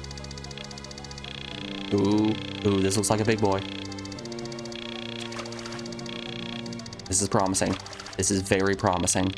Get in the boat. Get in the boat. PS1 has Ogre Battle? Okay. I thought they had a Tactics Ogre. Oh, sorry, they had Orgay Battle.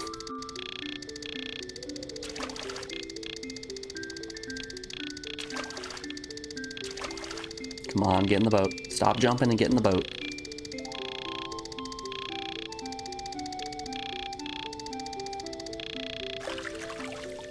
That's huge. That is a huge fish. Give me above a 3.5. Above a 3.5? Oh, why is it so small? No!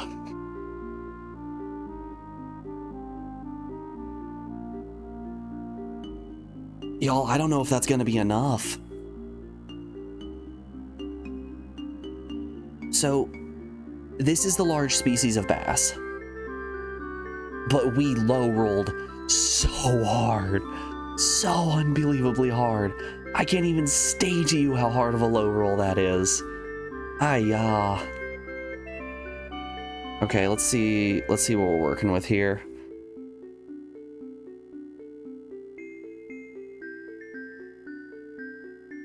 Yeah, we're gonna keep it. Let's see what our total is. If this puts our total above 7, I might just send it. But man, that is something you do not like to see.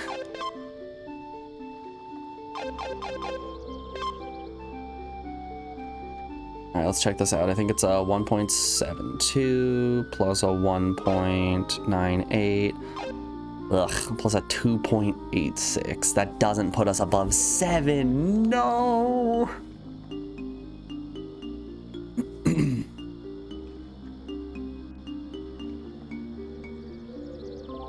Alright, let's use our third save slot real quick and see how this ranks us competition-wise.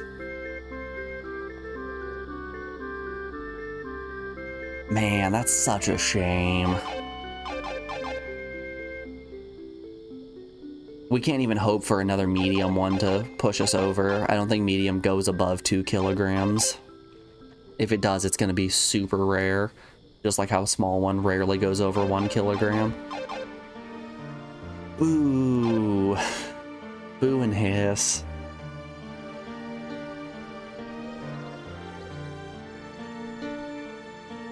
Alright, we're gonna hold that third save slot.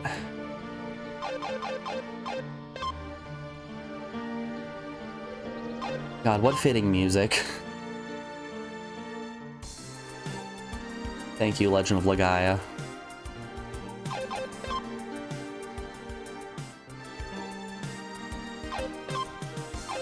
Alright. Saving over day 1.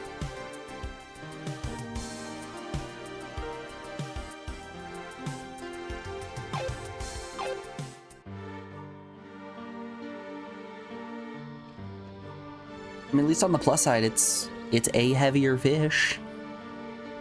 Not by much, but it's a heavier fish.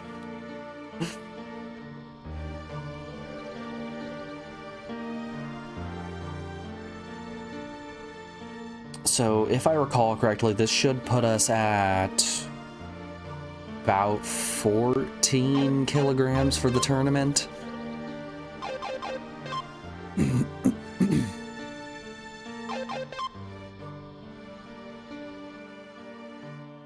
Which it's going to be close. It's definitely going to be close.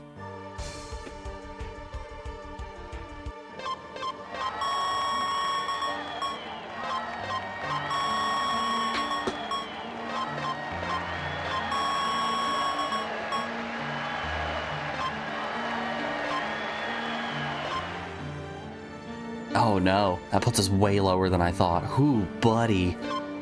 Yikes. That's still technically first place. I think we're gonna commit. I think we're okay with this. We've got first place. Let's fucking go. It is so close. So close, like concerningly close. Who's our boy from Wisconsin? Is that Rick Rockety? Nah, that's Alan Card. Rick Rockety's from Iowa. Jim Miskell, Indiana, and Bob Sherman. You know, we don't give enough attention to our lower names. Who we got down here? Who is this Texas native? Our boy, Jack Fortman, Brett Anderson, John Peetson, and Gary Simmon. You know, things could be worse. What was his name? We could be Jack Fortman down there with only 3.31 kilograms.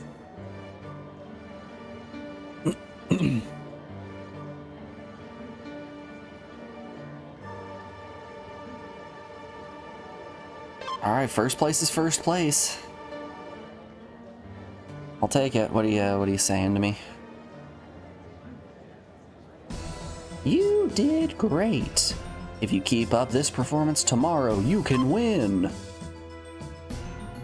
Here we go, baby. Sorry, Zeeg's theme. We got some intense finals to get into. Lake Fork.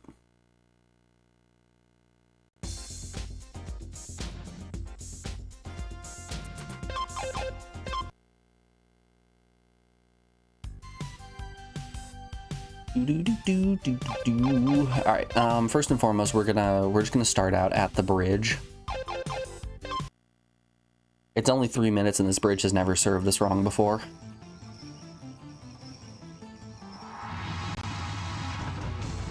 We can watch the cutscene one more time because we know this is the final one. This is the end. We're gonna win instantly, and then we're gonna get to go and play NFL Game Day 2002. As a reward. Oh, he's driving that boat. You better believe we're driving that boat, Scion. How you doing today, bud? It's good to see you. Hope life's treating you well. Hope your sauna's keeping you warm.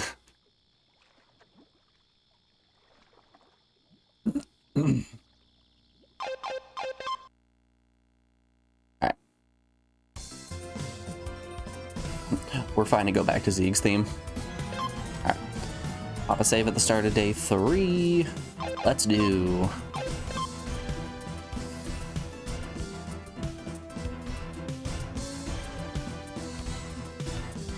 So, Scion, when are you gonna play Bass Fisherman, Texas? I'm gonna get Kami to do it. When are you gonna do it?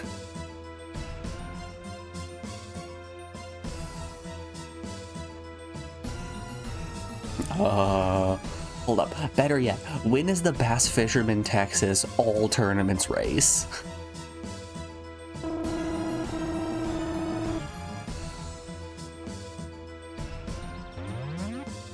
I know you guys want to do it. Alright, it's not a cloudy day, so when the When we start actually getting deeper into the tournament today, we need to move to deeper waters. When's the community tourney?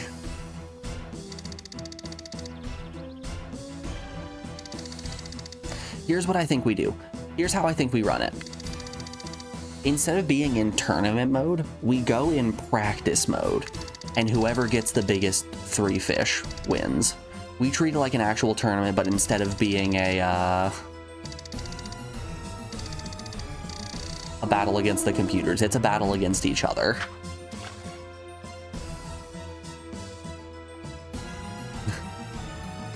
Something urgent I need to do. Bye. You can't run forever, Scion. Bass Fisherman, Texas will find you. It will catch you. You can run, but you cannot hide.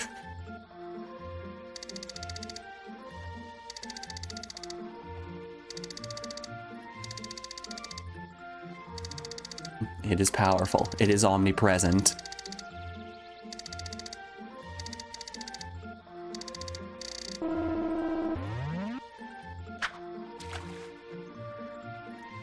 Do-do-do-do-do-do.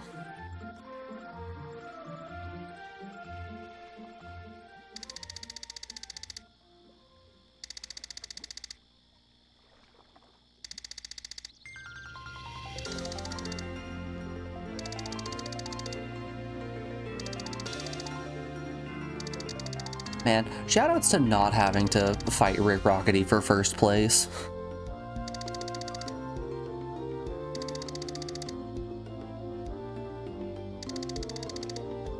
Shoot, I forgot to go pull meat out during break.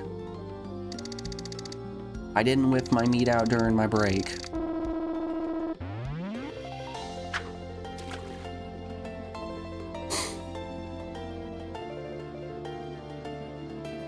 Alex is going out of town this weekend for some work stuff, so I'm making chili tonight.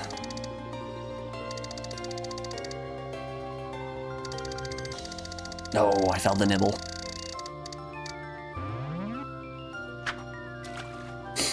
Have you guys ever had to deal with an extremely picky eater before? Better yet, are you an extremely picky eater? I'm a bit of an anomaly where I will eat anything even if I know that I dislike it.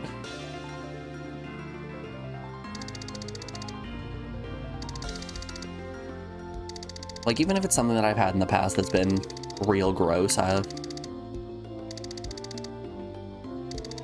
give it another try, because who knows, maybe when I had it and it was gross, it turned out it was just because of the way that it was prepared. Maybe this next go around, it'll be better. You have an eating disorder? That's rough, Scion. That is rough.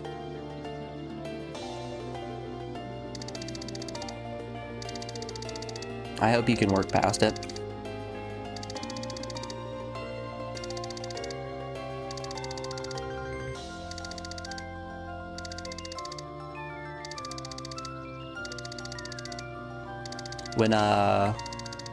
When I was in high school, I had a fairly nasty eating disorder as well.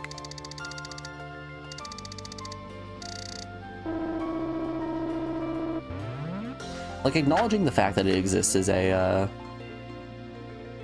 large first step. I don't know if it's a thing in Finland, but in the United States, there is a very heavy emphasis on eating disorders are a female-only thing because men are too masculine to have eating disorders. Which, like, looking back on it, I know is an extremely dumb thing to think, but when I was in high school, that was what I was taught, so I spent just a hefty chunk of my life not eating breakfast, not eating lunch, having a very small dinner, like consuming probably less than 500 calories a day. Which is rough. That's rough on a growing boy.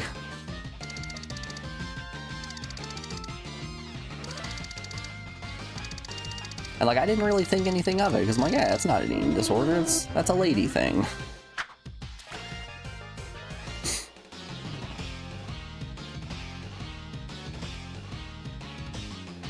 You've just been told, eat more, don't be picky. Is it a matter of you just can't find food that you like eating, or what?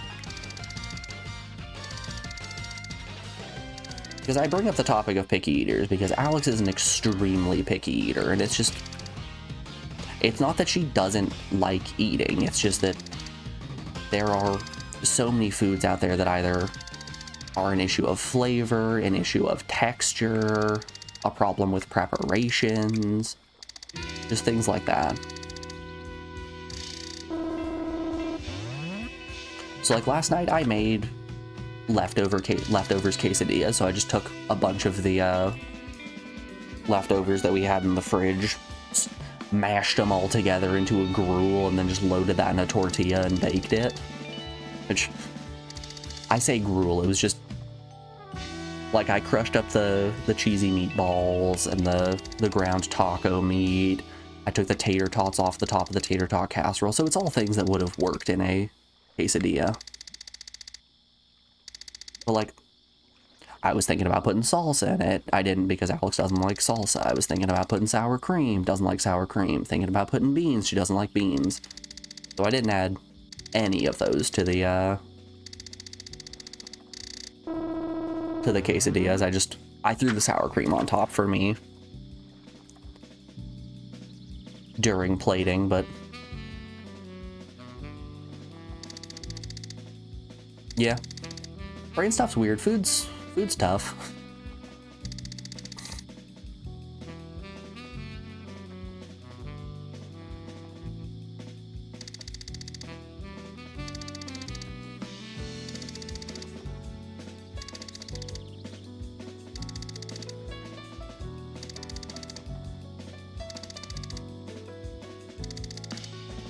Yeah, it sounds like the same for you. There are so few foods that you're able to eat. And with if what you can eat is off taste or texture wise, you lose your appetite immediately and might not touch that food again for years. You currently eat noodles and chips to stay alive. Man, I hope you're taking some kind of vitamin so you're not at risk of scurvy. I had I didn't have. My uncle had a friend when he was in college who actually contracted scurvy. Fun fact, scurvy is not something that is exclusively relegated to old-timey pirates. You can still get scurvy to this day. But he got it because all he would eat is just ramen noodles and drink nothing but Diet Pepsi.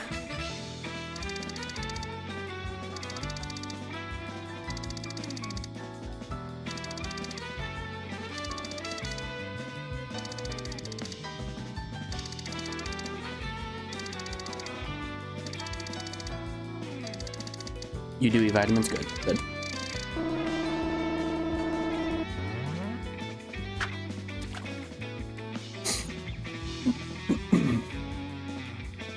Zion, have you found any way to come back from a food that has burnt you in the past? Because that's something I'm currently trying to work on with Alex, is trying to get her to eat foods that she's had in the past that haven't been great to her.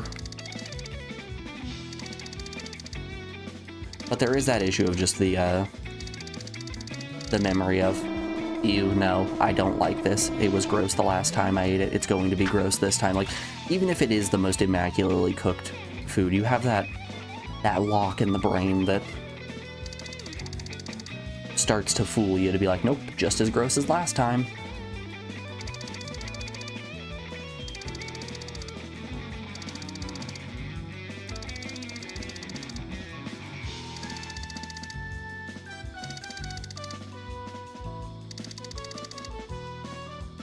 Yeah, maybe the bridge wasn't the best choice.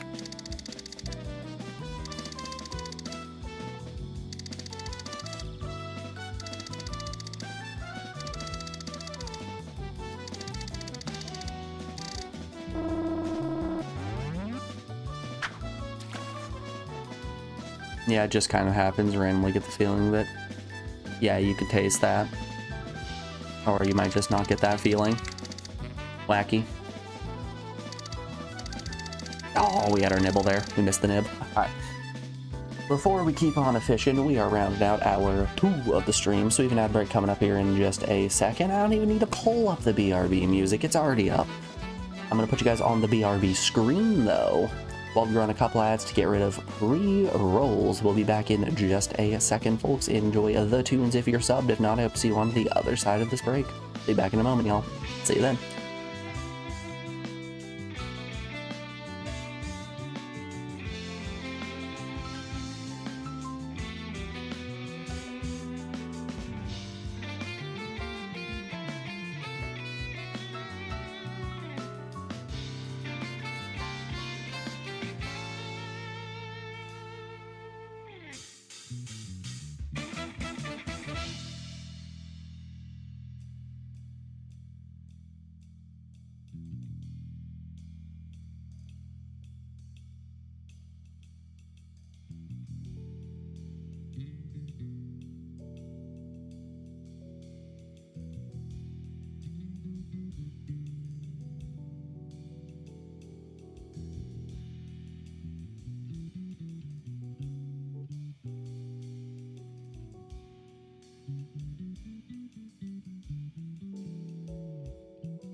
You know, I was just about to pause the music. We're not pausing the music. We don't got to do that.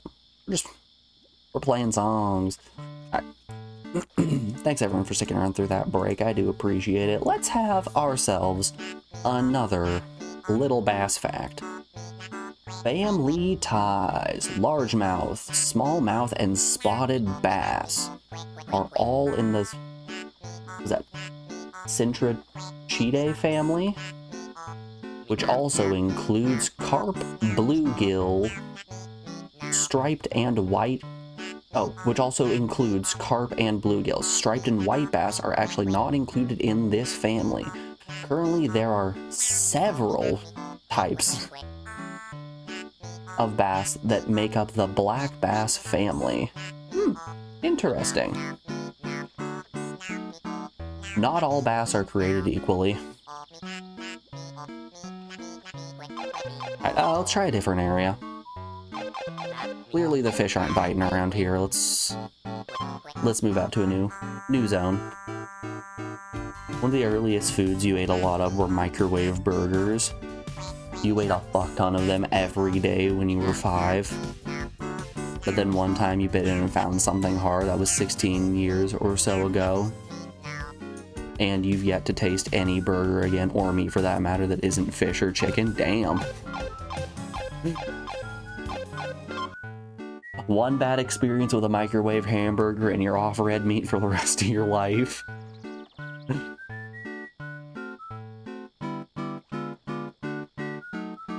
I've talked about this before. I wish I was in an area where good fresh fish was more readily available.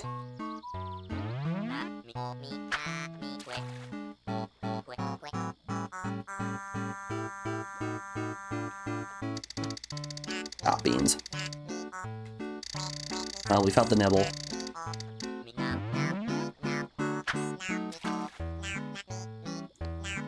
Yeah, with that said, I fuck up some chicken. I think for the most part, a lot of meals don't really need a meat component. If I were ever to have to become a vegetarian, I would never get those, like, portobello cap fake burgers or try to make a bean burger or anything like that. You can do so much delicious and interesting stuff with vegetables that I don't think you really need to lean into fake meat. Don't want it. Finland has a lot of ponds. We have a good amount of fish.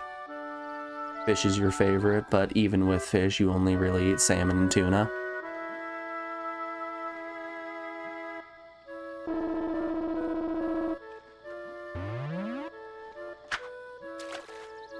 If I were to become a fish guy, I don't think I would want, like, any kind of shredded fish. I would want it to be like a solid fillet or steak. Like a ground or shredded fish isn't really what I'm looking for.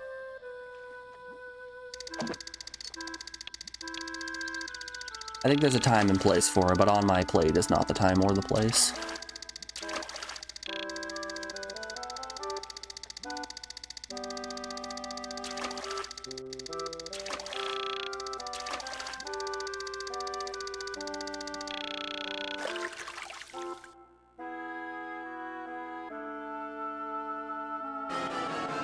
Honestly, I couldn't tell you the last time that I had any fish. I fuck with chicken about 2 to 3 times a week, but fish? It might have been in college when one of my friends just had a can of sardines, so I decided, I've never had a sardine, let's try it.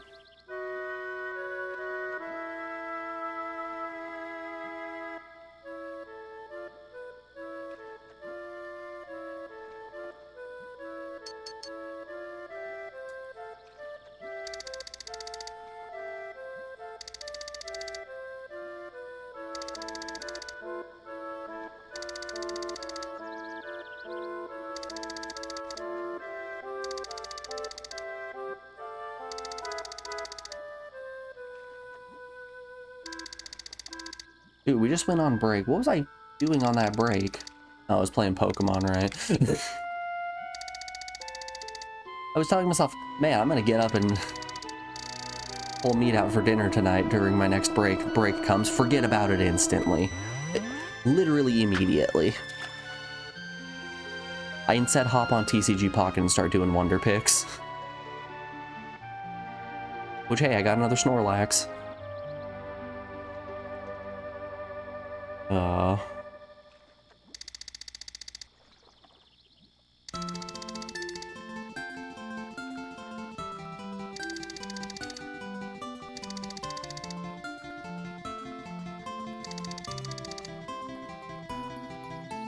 For those of you that have been playing TCG Pocket, how do you guys feel about the most recent events that have been occurring? I feel like a lot of events that have been happening have been a little bit lackluster in terms of their rewards. Like, you keep getting binders and covers and display plates, and I don't really care about any of those.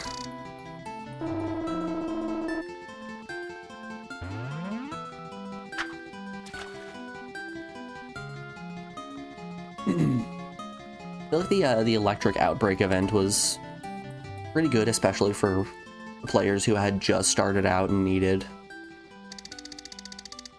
some good cards, because honestly, the electric event puts you in a really good position to have a very strong budget electric deck.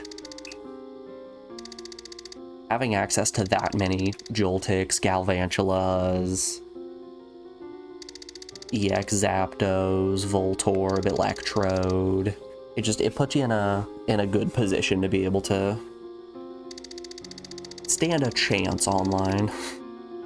Maybe not win, but stand a chance.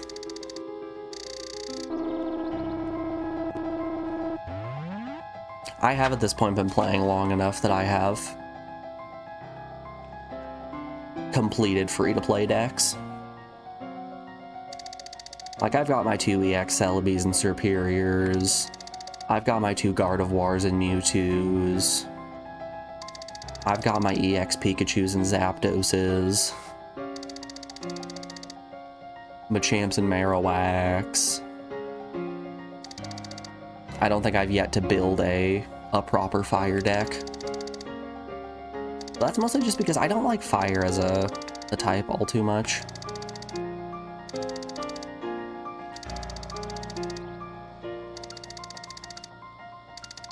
I feel like fire type requires a lot of setup that I'm just not really interested in.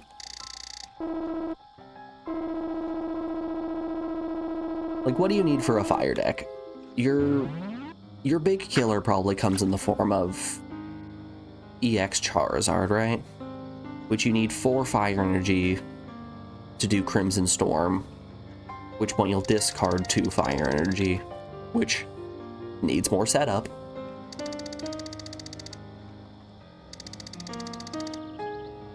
And unlike in a Psychic deck where you have Gardevoir to push more Psychic energy to speed up your setup,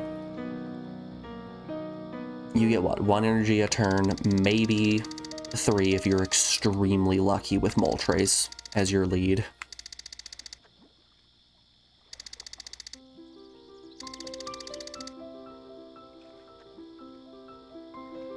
You tried some Pokemon TCG program, and you can say that you did not like the TCG.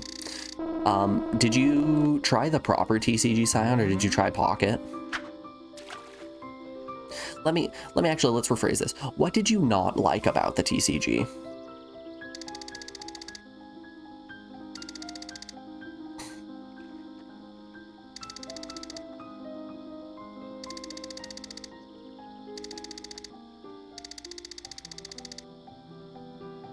Because I think Pokemon TCG proper has a big problem with pacing and reliance on specific cards in order to get things set up the way you want them to. While TCG Pocket solves that problem by having much shorter, snappier battles.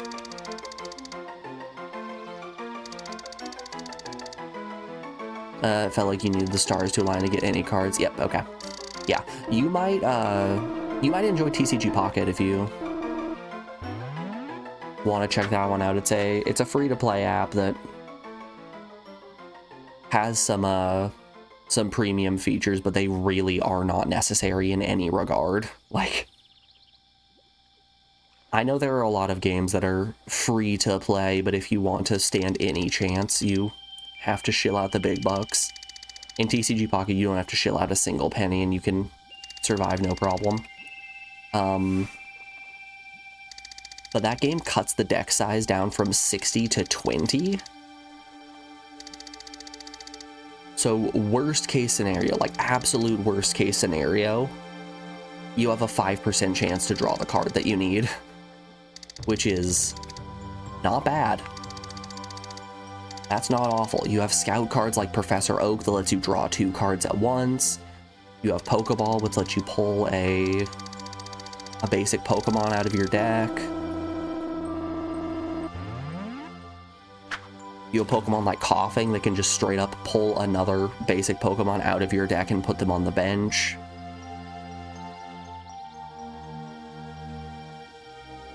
You play Pot of Greed exactly. But Cyan, I gotta ask, what does Pot of Greed do for you? I understand that you play Pot of Greed.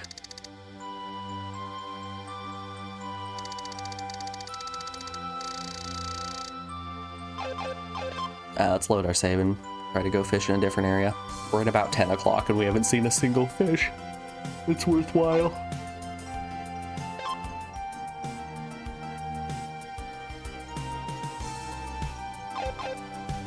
File load, yes. It allows you to draw 2 cards from your deck into your hand. Oh, so that's what Pot of Greed does. It then summoned Jack's Knight, which allows me to once again play Pot of Greed.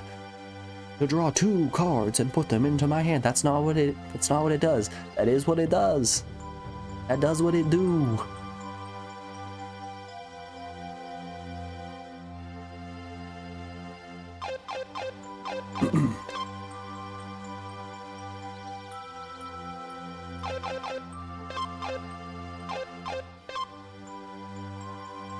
But yeah, I would highly recommend TCG Pockets. It's much more consistent with getting the cards that you need since the decks are so much smaller. If you're like me and you have a tiny deck, you will love TCG Pocket.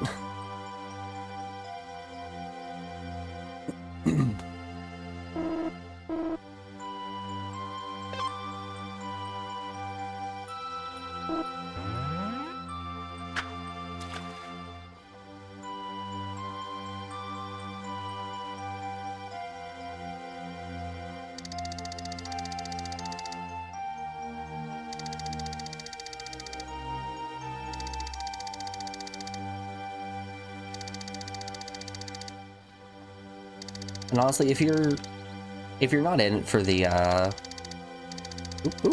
we had a nibble there. If you're not in it for the battling, the game is also just a nice idle game for card collection. Every 12 hours you get a free pack of 5 cards, which is kind of baffling how many cards they just give you for free. Ooh. You talking Wild Arms 2 up in here?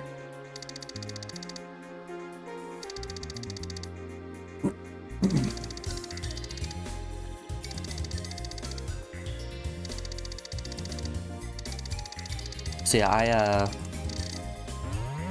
I got my partner hooked on TCG Pocket just by the first day that I was playing. You make a lot of progress right out the gate, so you get access to just so many cards to start. And I got my partner hooked by handing my phone to her and telling her, here, you can open my packs, and then just instantly giving her the dopamine rush of, ooh, shiny card. Ooh, big number. Like, okay, maybe I'll download it myself. And honestly, the rest is history. And that was like 2 months ago.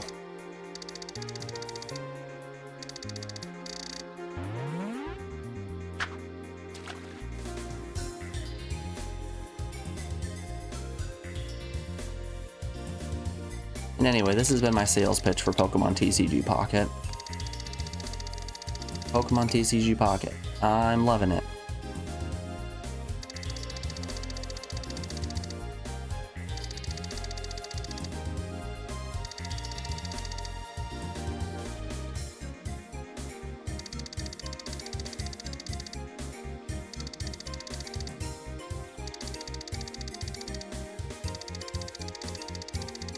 Remember, real winners start their day with a fresh breakfast from McDonald's. McDonald's, I'm loving it.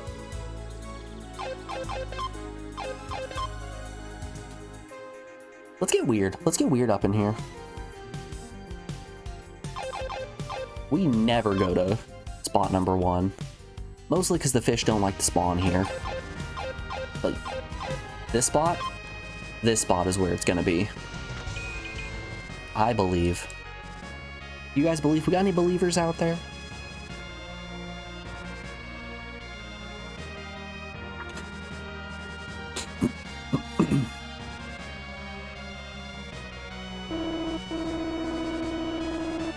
Yep, this is why we don't go here. It's very deep.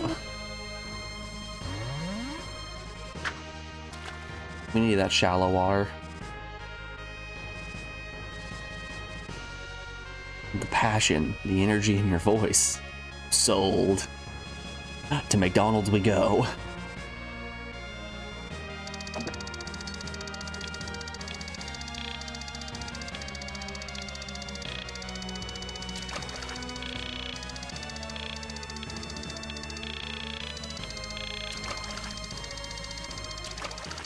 I saw a streamer a while back who was sponsored by Energizer, and he's the most monotone guy that I have ever heard speak.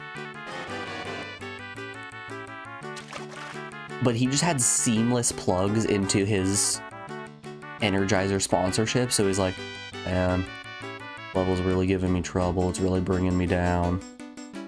You know what doesn't bring me down? Energizer lithium batteries. 138-hour guarantee. And it got me every single time.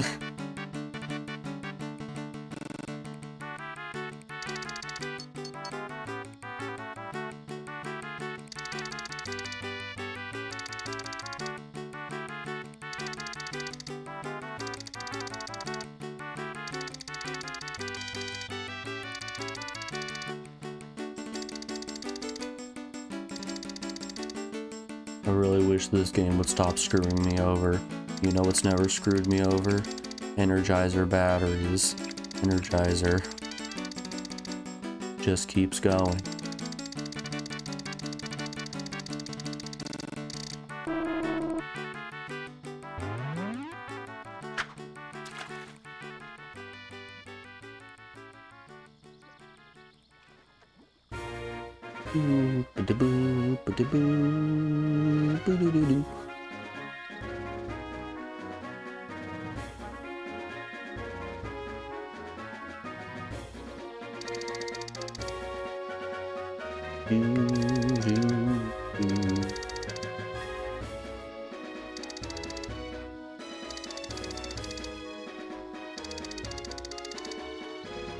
Shake a, shake a, shake a.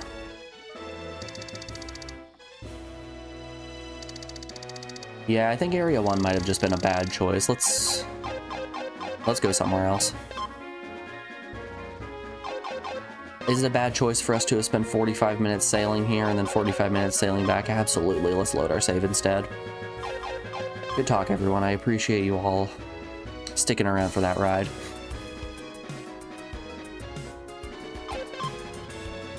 Glad we all got our hand on the ball there. We really figured out what we needed to do. Ooh, ooh, ooh.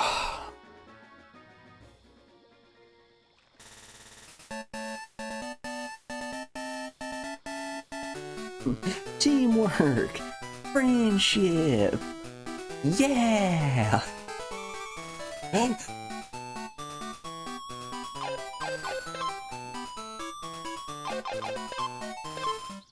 Oh god, I'm fucking losing my mind here.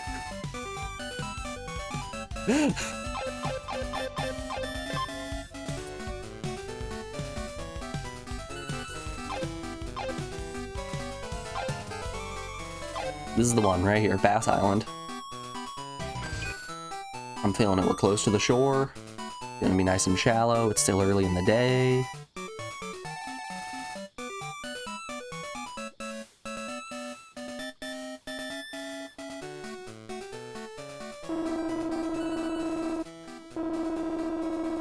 You know, I raise a question to you guys.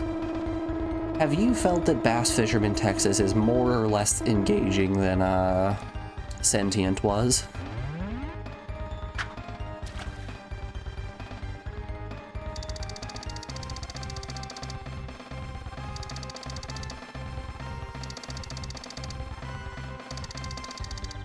I feel like we've had better banter during Bass Fisherman Texas. Sentient I had to actually, like, sit down and pay attention to and really deeply focus.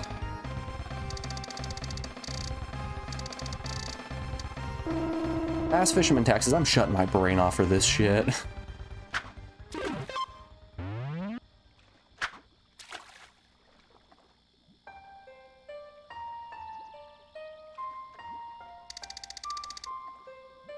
Man, you're not prepared for the sheer joy-killing power of this game when you requested it. Sometimes you pick a stinker. Every once in a while. Oh, hey. Didn't break the line. Shocking.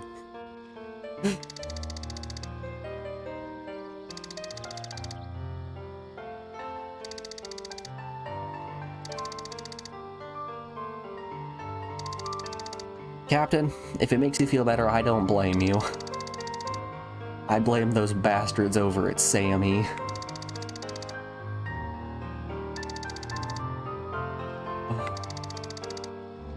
Not a single bite, really. No fish. No fish are interested in my lure.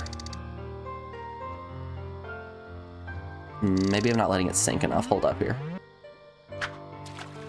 Make sure it sinks. Let it sink.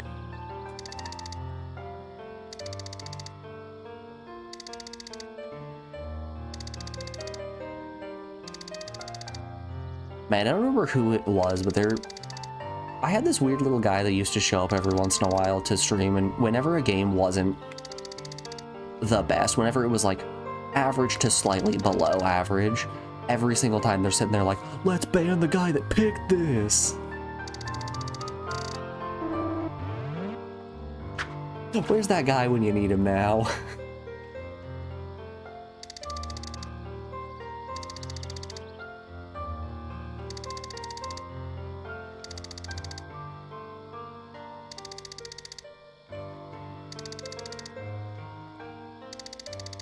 That person would roll in and say that, even if it was a good game, actually. They did during Azure Dreams. Even if I'm caught a little bit in RNG hell, but still having a great time, like, let's ban that guy.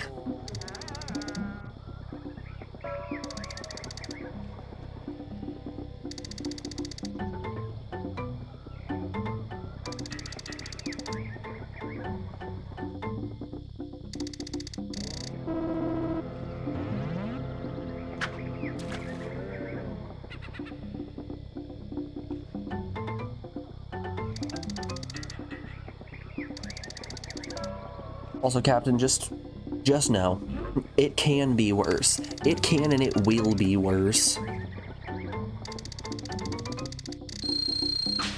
Once we hit that Japanese dating simulator, ooh, buddy.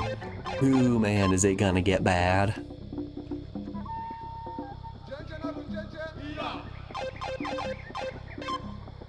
When we're playing NFL Game Day 2002, it might be worse.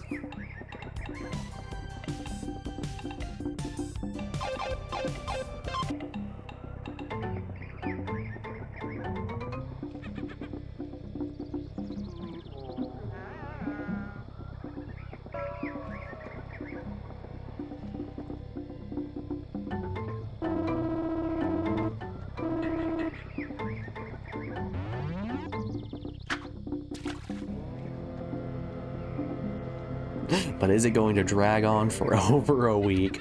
I don't think so. Man, it has been a week, hasn't it? We're on part 5. We've been playing this game for 22 hours.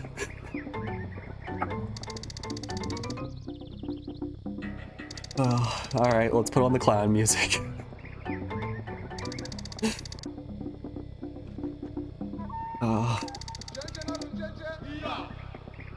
You know, I feel like a smarter man would have quit long ago.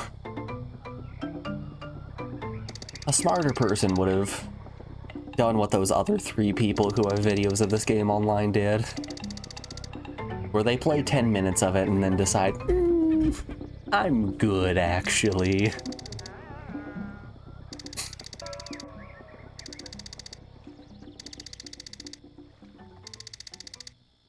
But you know, I don't respect my time.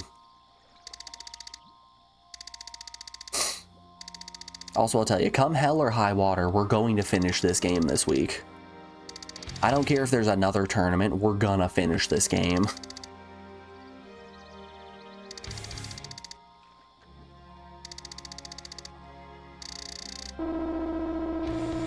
I don't think I can do it. I don't think I can do another week of Bass Fisherman, Texas. I want to take this silly little hat off.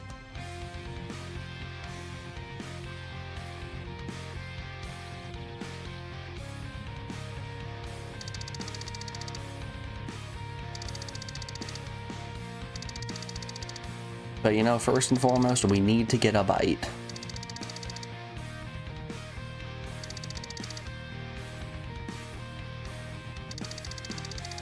Damn it, there was a nibble. 24-hour fishing stream, let's go! I'm going to double my playtime in the span of one day.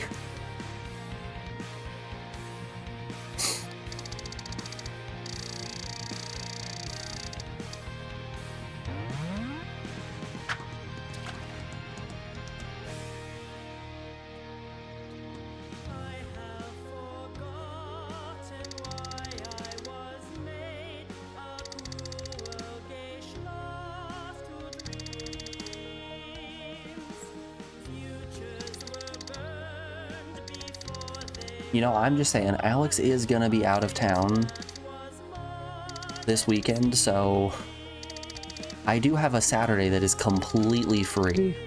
We might be looking at a 24-hour fishing stream. Someone messaged Superficial. He's been waiting for the 24-hour stream for like 2 years now.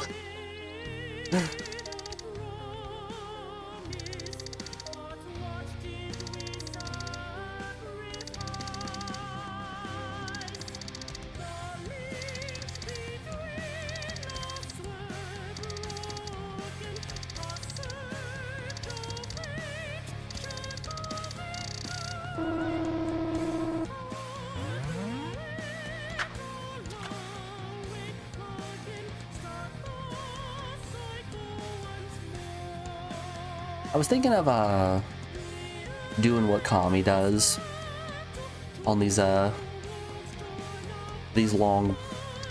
boring games. I'm gonna be the bold one to say these long and boring games where I'll turn on media share, and then you guys can just pick videos to be played in the background. The good old Desert Bus classic.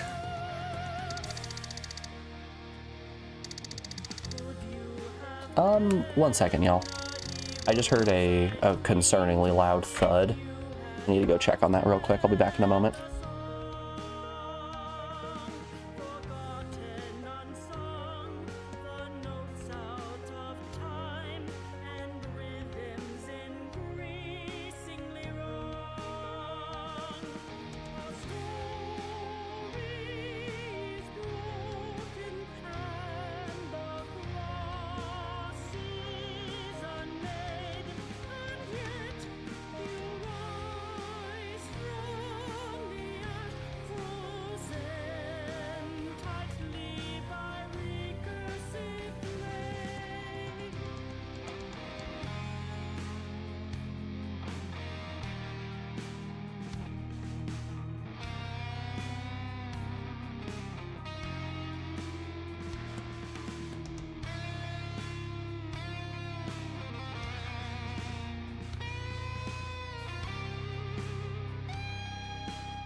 Alrighty, we're back. Sorry about that. The UPS man threw a whole ass box against the house. I was worried it was the cat knocking something down and breaking something.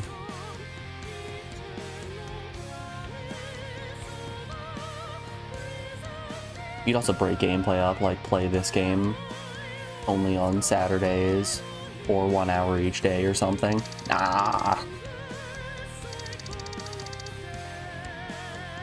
We marathon it or we don't play it at all.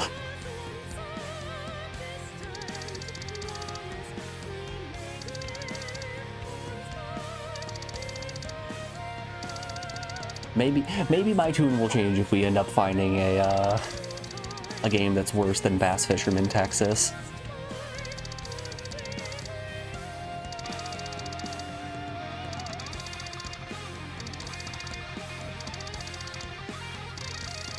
But I personally am a firm believer in killing all stream momentum that I have going.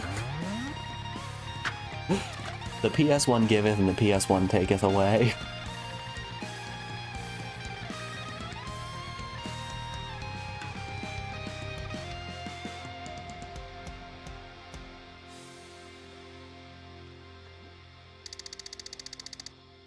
My thought process here is, if I can finish Desert Bus 5 years in a row, I can finish Bass Fisherman, Texas.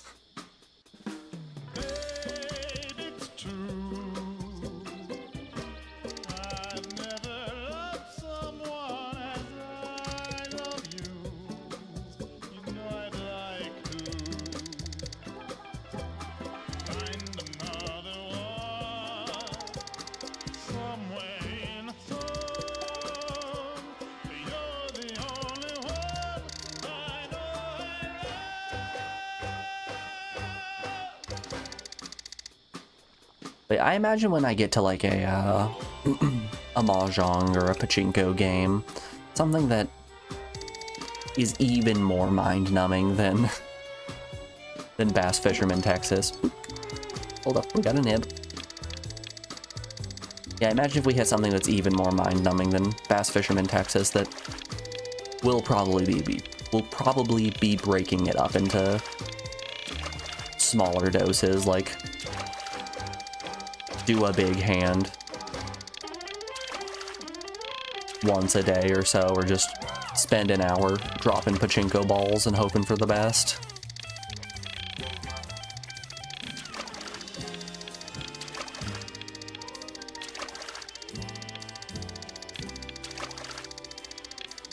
I just always worry with the way that my attention span works. I worry that if I stop playing a game for even a little bit of the day, I'm never going to come back to it.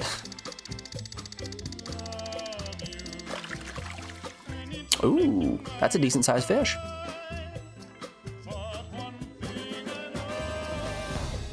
$1.5, I'll take a 1.5. No complaints here. What time of day is it? Is it before 10 o'clock? If it's before 10 o'clock, I'll pop a save.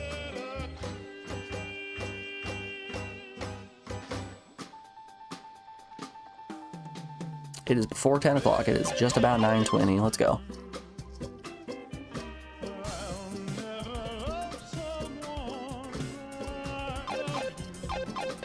Yeah, I think we're only scratching the surface on the level of absolutely grueling experiences on the PlayStation. This game might have actually been the best pick that could have been selected for the first of the nightmares.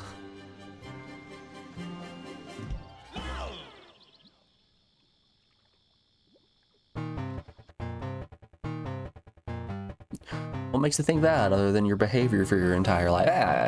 I guess nothing in particular.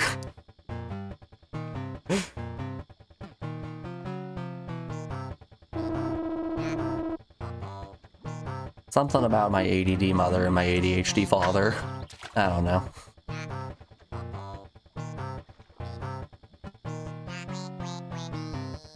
I don't have a formal diagnosis of ADD or ADHD, but the odds are not in my favor.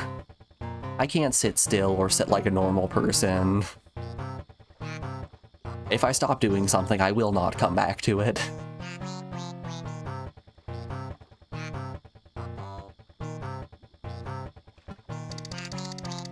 So, you know, who's to say?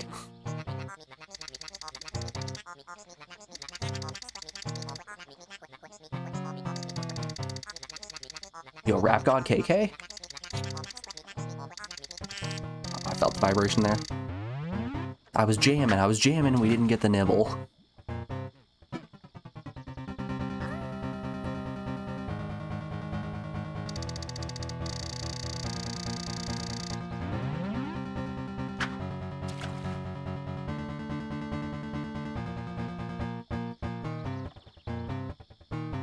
If you're wondering why I instantly fully reel in every once in a while, you guys can't tell, but when I get a nibble, my controller vibrates.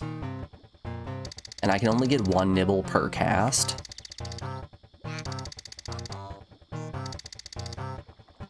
So if at any point I get the nibble and I don't get a full bite, I'll just reel in and cast again.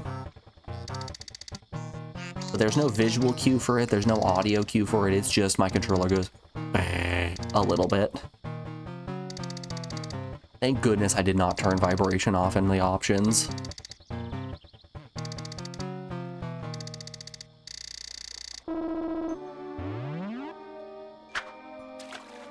Honestly, if I would have done that, we would have been so screwed.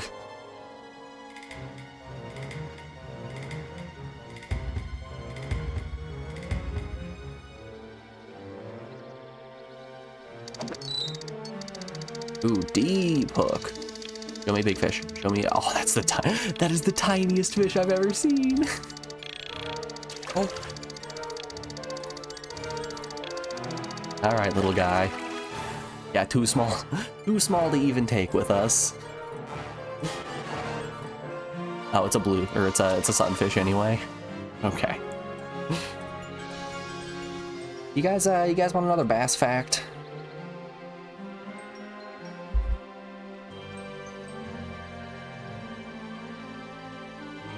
DNA comparison. Smallmouth bass are more closely related to spotted bass than largemouth bass are to Florida bass.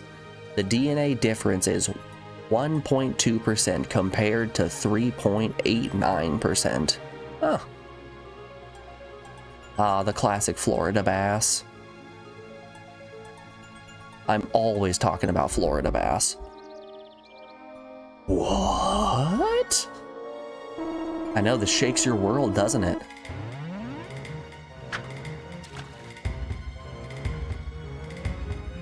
Everyone is shocked. They are clamoring for more statistics like this.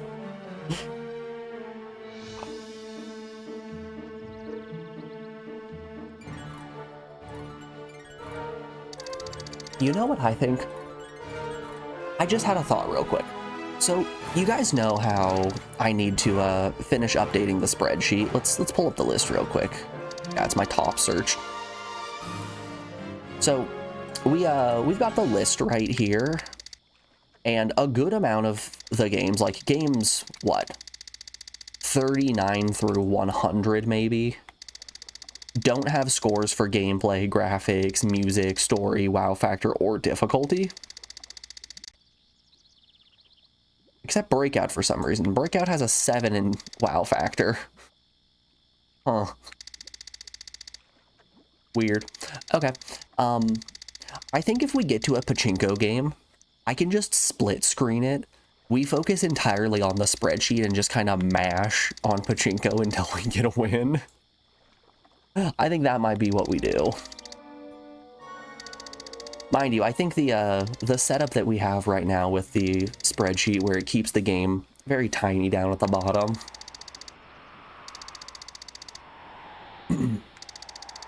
We can do that. Maybe, just maybe even, I'll get out my drawing tablet and we can draw some pictures instead. Who wants to play Pictionary while we're playing pachinko?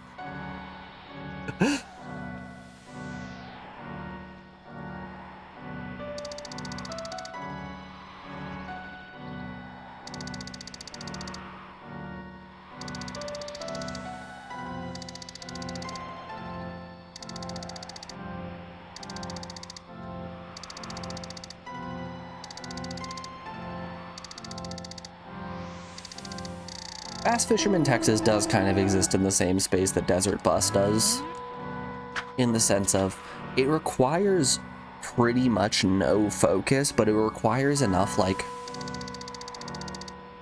you know, tactile response that you can't just set your controller down. You can't just one-handed, like, just be doing this while you're clicking or drawing or scrolling or doing something else.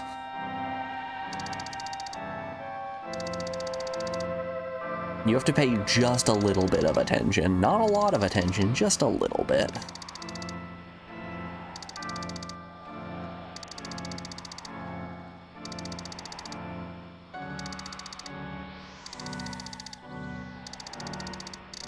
And you guys remember that time that we saw a UFO? That was pretty cool.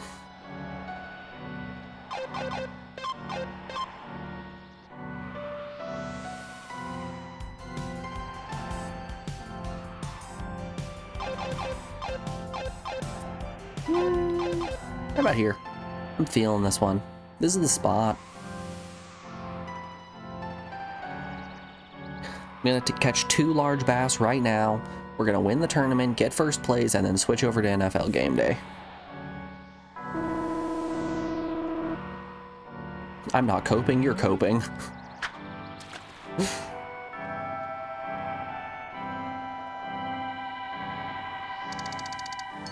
Oh, that was the problem. Our drag wasn't turned up. Yep.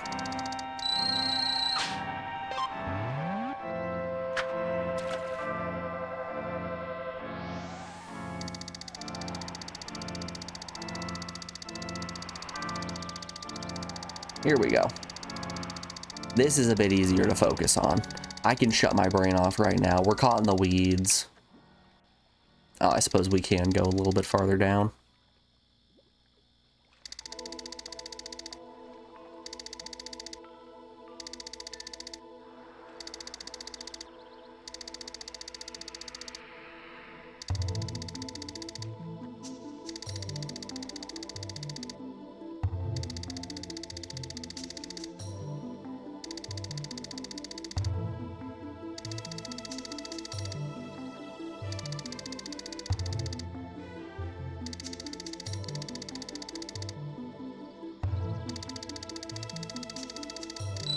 This area sucks. I'm gonna be real with you guys. This area sucks.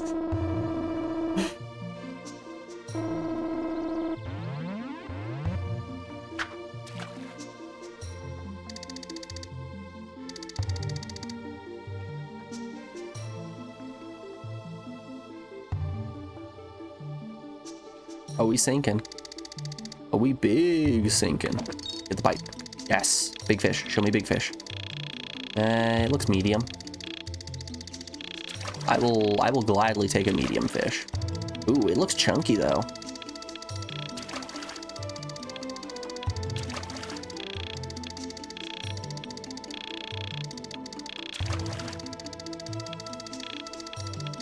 I think this is a medium fish, but I think it's a higher end medium fish.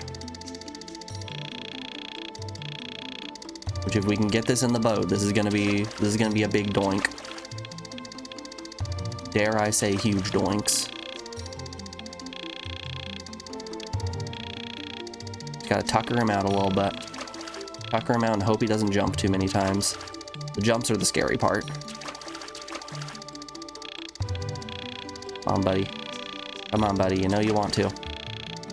You know you want to hang out with us.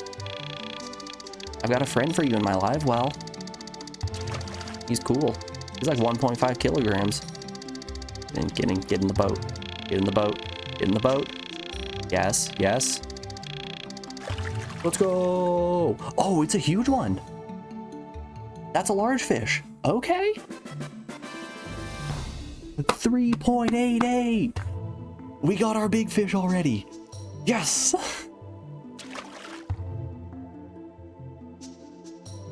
Everyone, we are almost there. Holy hell. Okay, that is definitely worth a save. I don't even care that it is 1046. That is an immediate save, no hesitation.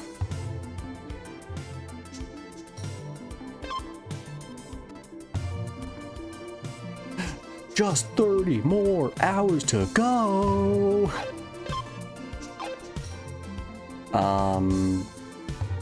File save, yes, okay. Making sure we're saving the file and not loading a different one. What does that put our total at? This should put us at like, what, 5.3?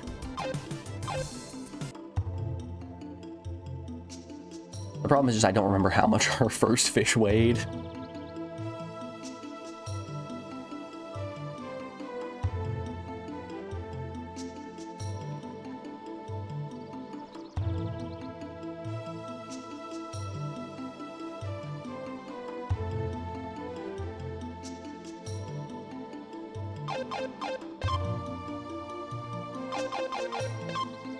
Yeah, you guys have no idea how crestfallen I'm going to be when we inevitably have to do another tournament after this one. 3.88. That is insanity. 5.38. I was right with the 5.3. Man, that's crazy. So if I can get a another 1.5 kilogram fish, we're just in there. 6 to 7 is a very safe number, so another 1 to 1.5 kilogram fish is going to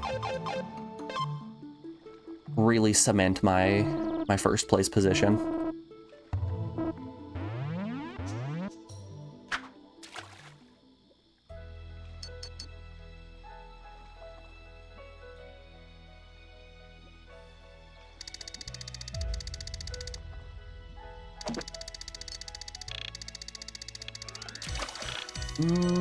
That looks pretty small.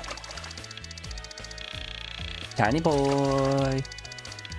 I don't even think this is a bass. So I think for the most part, you can tell if a fish is a bass based on its splash pattern. And this right here is not looking very bassish. Yep.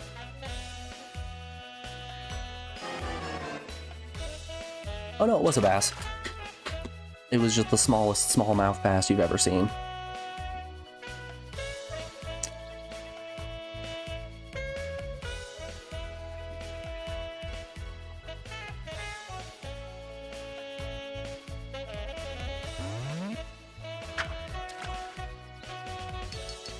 Crank up the drag.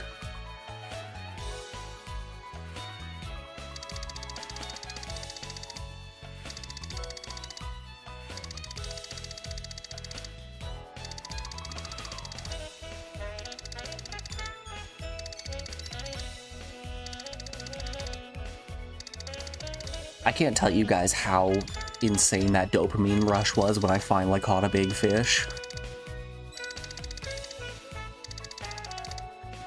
It's just hours of suffering, and then finally you get a big fish, and ooh, all those chemicals go flowing.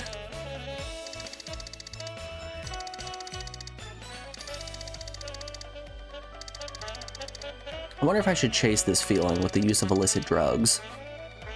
Was it 2 dopamines?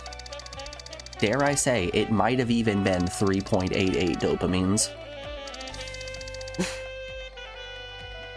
The amount of dopamine you receive correlates directly with the weight of the fish that you catch.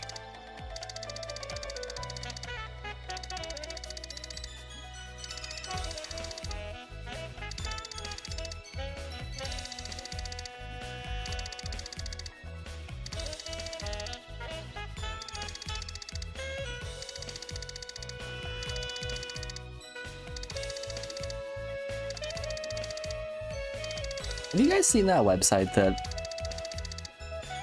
correlates to unrelated statistics just to show that you can present data in any way that you want and it doesn't necessarily have to be true? Things like number of people who drown in pools with pounds of butter consumed by Americans. And you can see that, yep, they relate directly.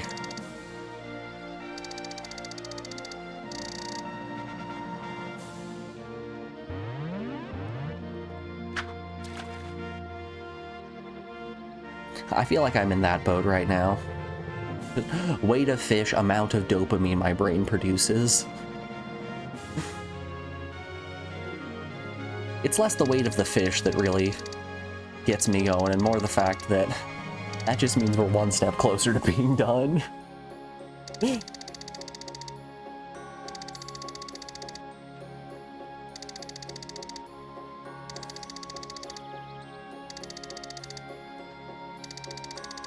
You've seen things like that before. You don't think you've seen a site dedicated to it? I took a statistics class that stated, let's see.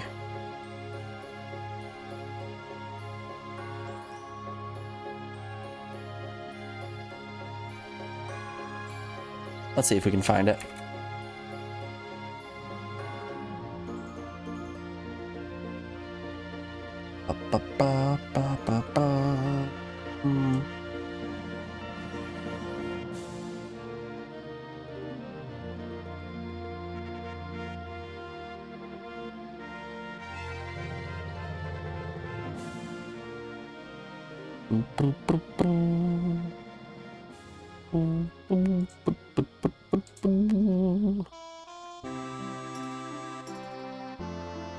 Oh no, I'm just getting a lot of actual information about R-squared values. Okay. Yeah, I know there's a site for it. I just... locating it, I think, is going to be a problem.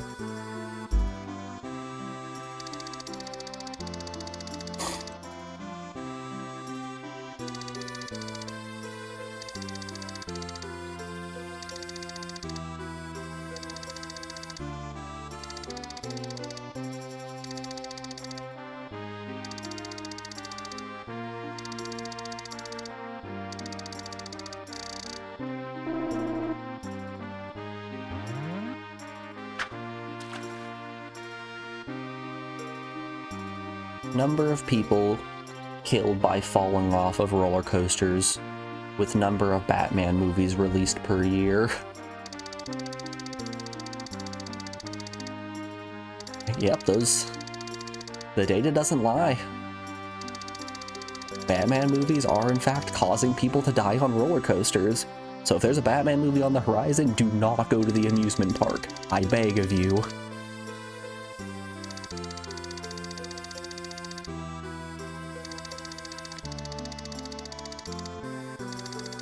I think it's funny how my lure gets so stuck in the weeds until I get a bite, and once I get a bite, the fish just drags my line through the weeds to the point where, man, you sealed your own fate. If you just kind of sat still for a while, finished off the worm, and then just left,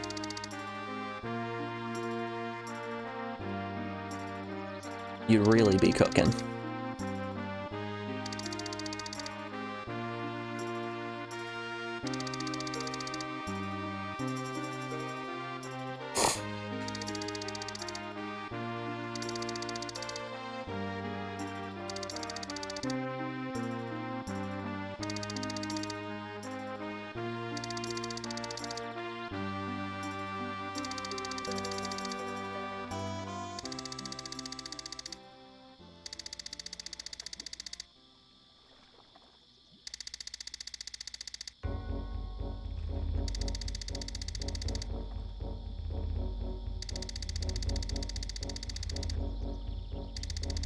Y'all, I don't think we're getting a bite here.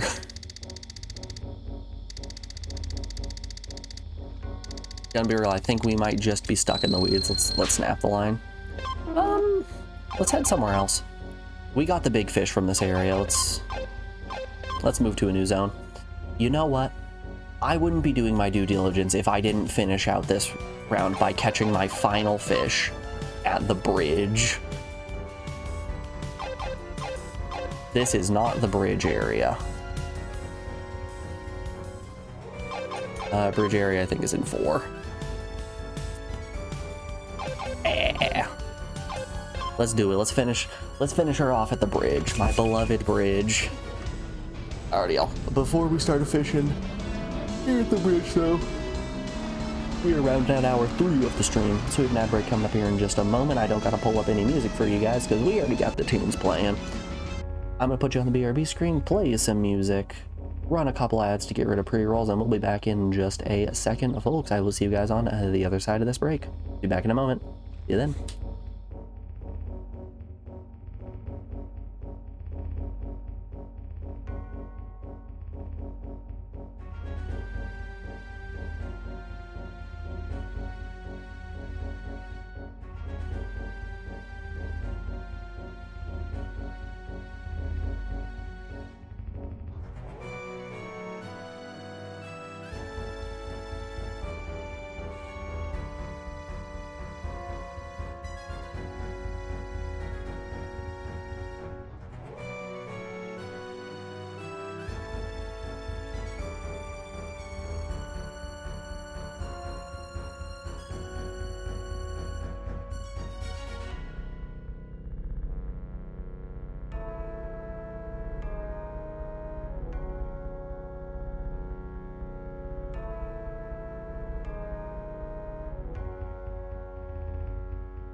Alrighty, folks, we are back. Thanks everyone for us.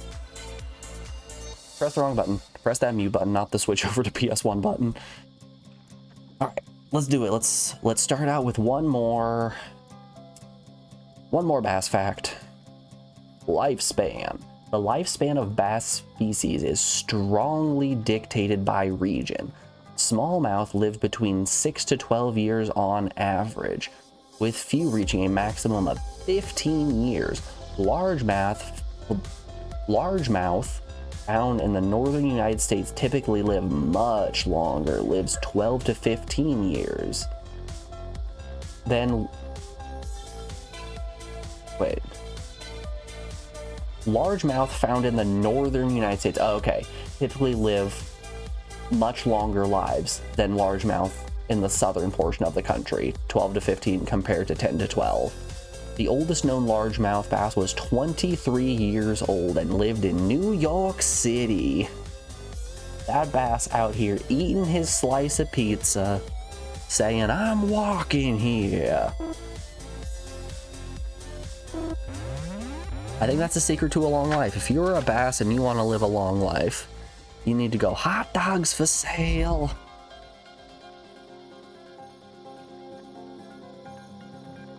Poke your head out of the sewers and go, "Bada bing, bada boom. Hey, Tony." And that's it. That's what all New Yorkers sound like.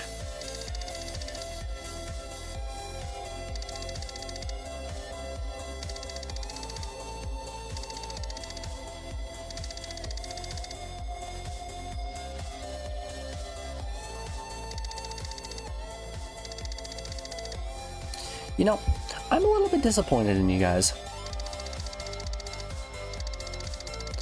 We've been playing Bass Fisherman Texas for 23 hours. And I don't think I've seen anybody post Joel. What's up with that? Where are all my Joel posters at?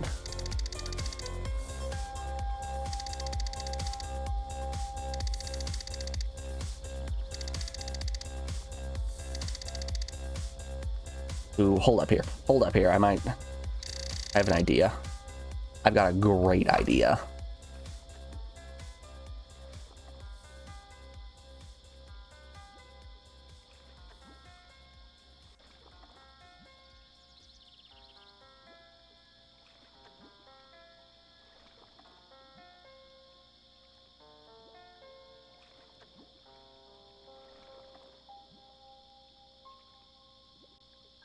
Specify that.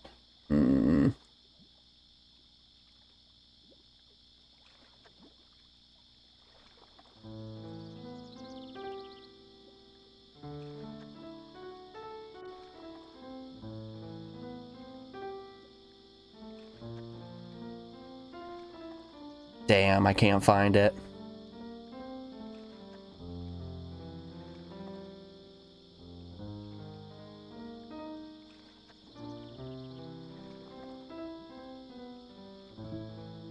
What if I just specifically look that up? Yeah, that's the one we're looking for. I specifically wanted to locate what happened to Joel. Ah, good old what happened to Joel. I'm curious here. Can I right click, save image as? Ah, it's a WebP file, damn you. Damn you all to hell. Yeah, I can't get that in a GIF easily. Boo. Boo, no fun. No fun allowed. I was gonna replace the skeleton with, oh no, what happened to Joel?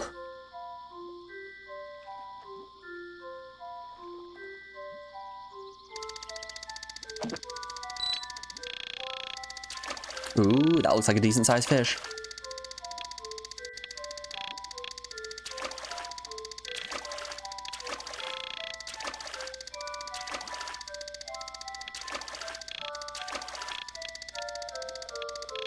That's looking like a decent sized fish. It's hopping out of the water. We know it's a bass.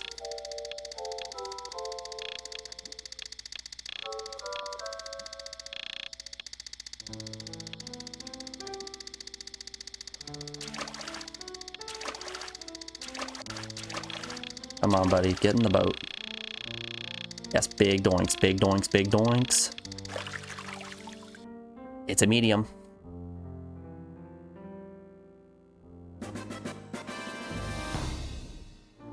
That's okay. That's an okay size. I will gladly take that. You love how the new image format was supposed to solve all of our image sharing and storing problems, but it just made everything worse. WebP is a terrible format. Okay, all right, let's save and go for it.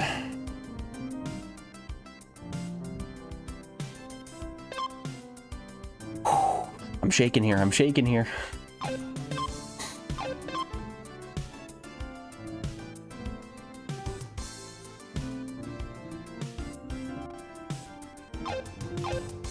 I'm shaking in my boots. I'm quaking.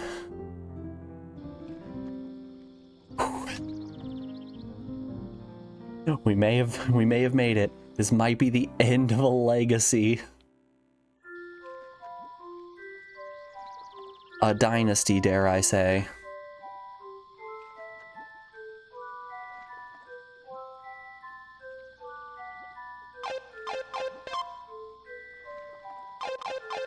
Alright, here we go. Let's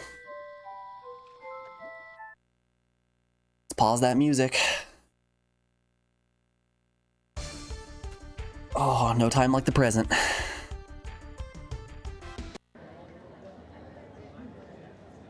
Come on, Sammy Classic. It's the weigh-in in the third day of the final stage. You did a great job. This is the final weigh-in for the tournament. Let's get started. Now it's your turn, Fisherman. Show us the first one. It's a good-sized largemouth bass. It put up quite a fight. Now for the record. Okay, this is a good record. Keep it up, and you're gonna do great. Now, the next bus is... Whoa, a huge largemouth bass. I haven't given anything this big. I haven't given anything this big recently. I'm sorry for your wife. Now, everyone, pay attention. 3.88. That's a huge fish. That is a just stupidly large fish. Well done, Fisherman. This will boost your points by a lot, but you give it to me anyway. That's great.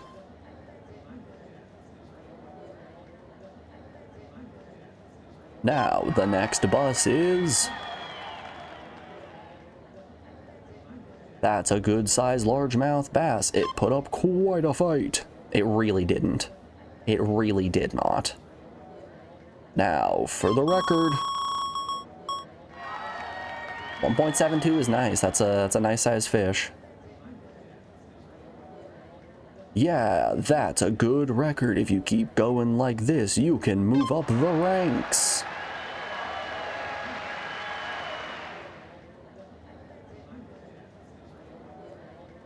It's 3 passes in total. This looks like it's going to be a good one. Let's see.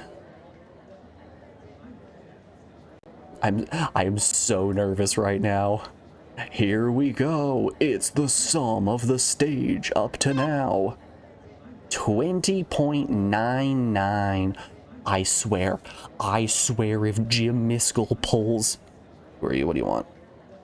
I don't care what you have to say. I swear to you, if Jim Miskell pulls 21 kilograms, I am going to lose my mind. First place! Oh, we freaking did it.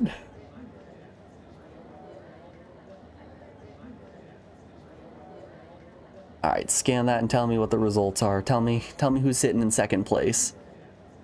Oh, my boy Alan Cart. Third place, Rick Rockety. Fourth place, Jim Miskell.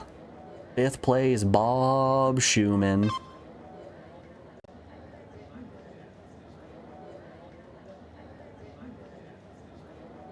Congratulations, you did a great job. The winner is you.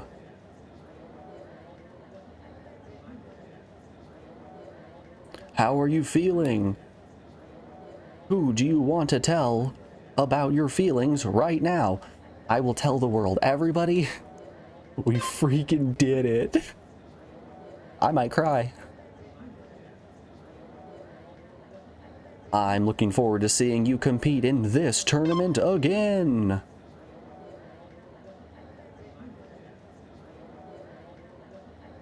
I don't think we're gonna compete in this tournament again. Adios. Give me credits. Give me credits. Give me credits.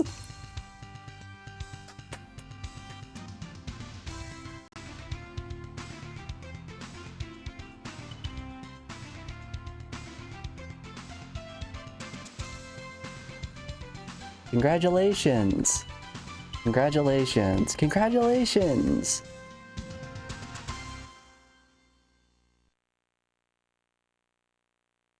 Credits. Please. Please, credits.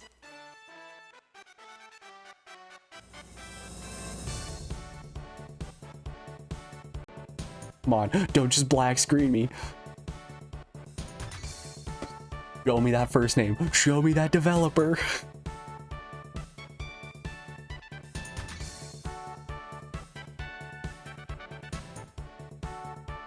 The hat can come off.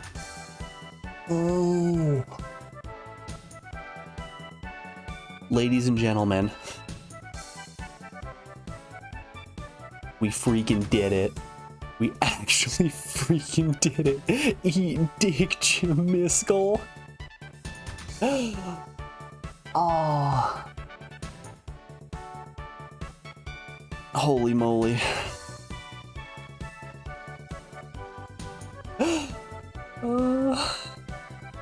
Oh god, we are dropping so many frames right now. We finished the game.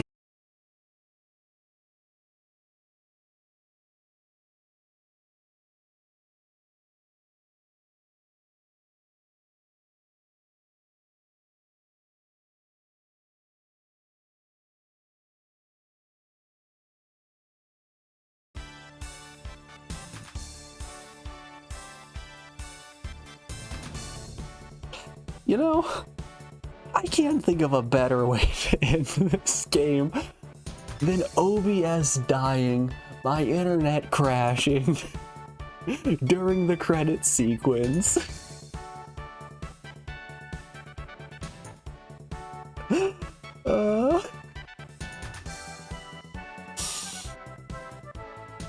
We did it, y'all. We did it. Alright. Oh god, we're dropping more frames.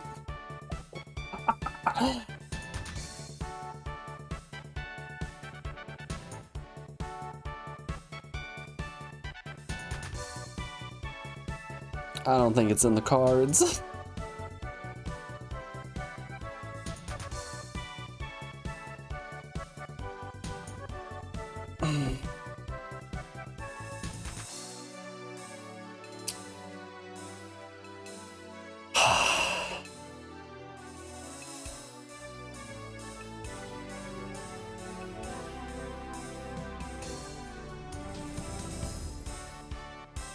No, no to not to be continued.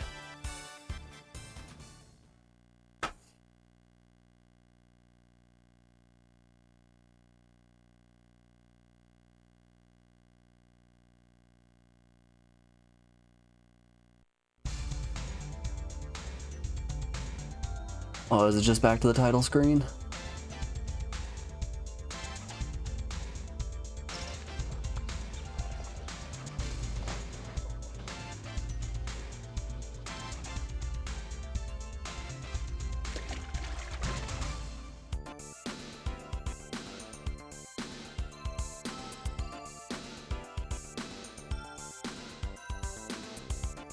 Okay, it looks like we're stabilizing. I think we're stable. I think everything's all right. Let's real quick pull up Stream Manager to look at pre-roll ads real quick. Yeah, pre-roll ads are off for another 44 minutes. Okay. Ugh. All right. I think we need to do our due diligence here. We've got to load that save. We need to play our credits while we're rendering our final verdict. Honestly, I can't state to you a more fitting ending. Hold up. Before anything, let's send that message real quick. We are stable again. Make sure to refresh. You aren't in the past. Okay. Let's go into tournament mode. Let's load our save. Let's play the credits again. I want the credits uninterrupted.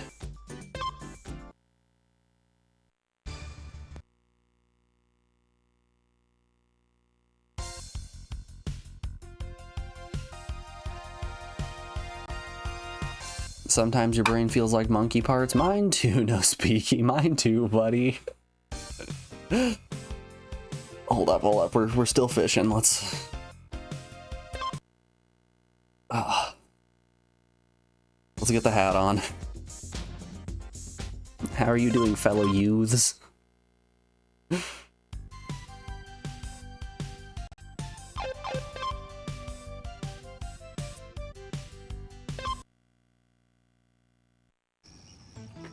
Alright, let's load the save.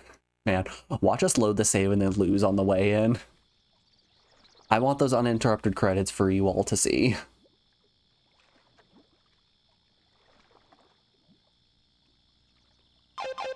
Alright, data.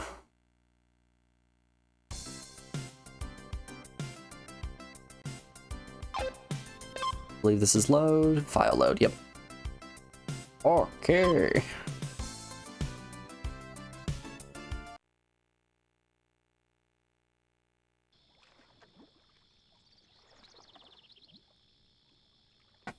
Whew.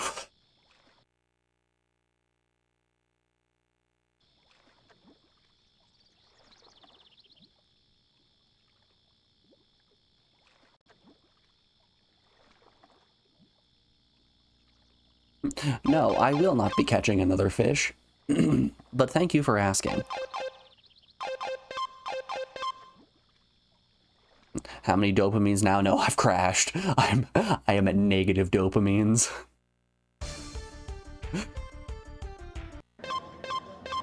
We had our high, then our internet died, then OBS crashed, and it just...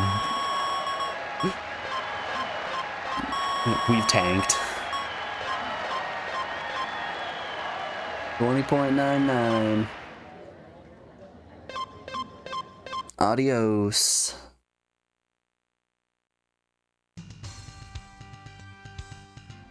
Oh, I actually can't skip this cutscene. Okay, that's fine. Whatever.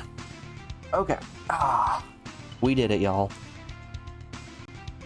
That is the end of Bass Fisherman, Texas. Well, we've got this final cutscene rolling, and we've got our credits rolling. Let's pull up the list and render our final verdicts on Bass Fisherman, Texas, selected by our very own captain, released on June 11th, 1998. Finished games.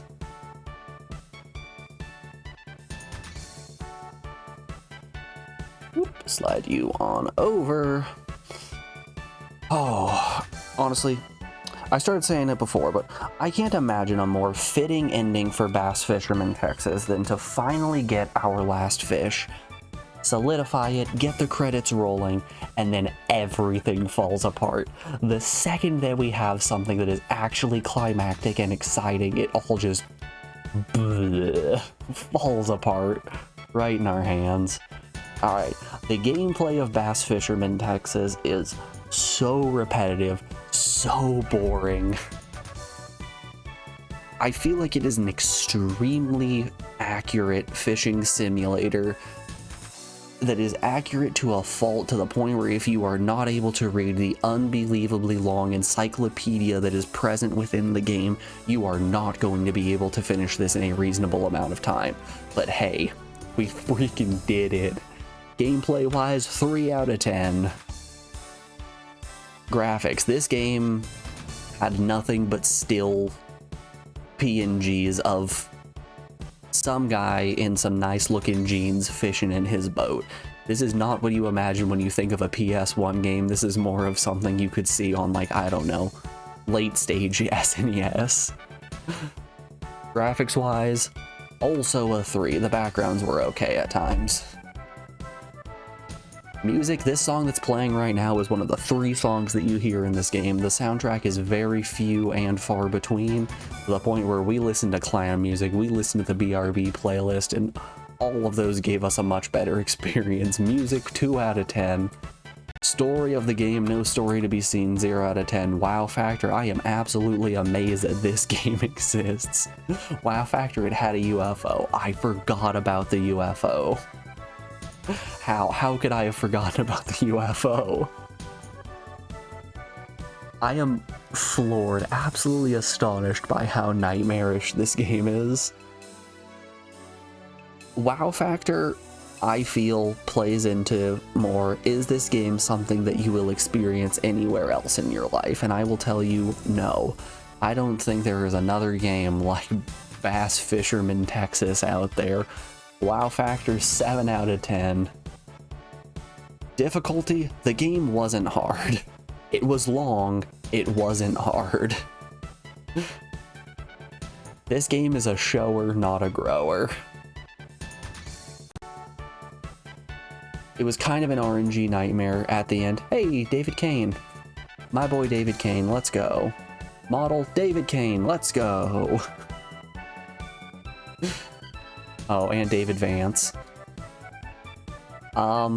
Difficulty, I wouldn't say this game is difficult. It's just, it is long. It's a lot. Probably about a 4 in difficulty. I'm happy with putting a 4 here. For an overall score of a 2 out of 10. I've said it before and I'll say it again. The worst thing a game can be is boring. Even if a game probably isn't the best, like, I don't know, Bubsy 3D maybe, let's say. It has its problems, it's not the best to play, but it's at least interesting. Bass Fisherman Texas is not interesting. I'm happy with giving it a final score of 2 out of 10. Oh. Folks, we did it. Let's swap back over to the PS1 scene and finish out watching these credits.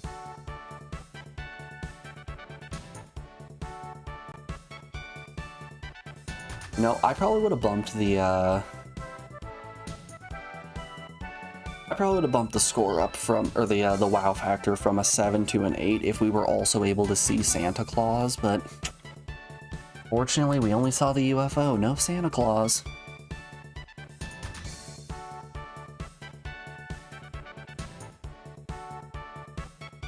Do I have, hold up here, let's open top real quick. Do I have NFL Game Day ready? Oh yeah, I do. Okay, cool.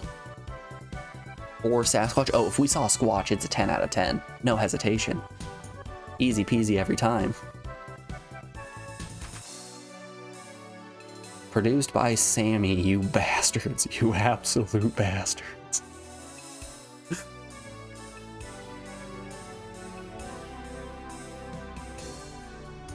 To be continued. Oh, no, no, no. Oh, no, no, no. We're not continuing this. That is the end. That is the end, and I am happy with wiping my hands clean. I'm out of here. Alright. This has been Bass Fisherman Texas. We are done with this game. We will never be coming back to this game. I'm going to put you guys over on the BRB screen, and we're going to get switched on over to our next chat-picked game, which might sound like it's going to be bad, but I don't think it can be worse. Our next game is NFL Game Day 2002. Alrighty, y'all, enjoy the tunes. We'll be back in just a second with some hot football action. I'll see you guys on the other side of this break. Be back in just a moment, y'all. See you then.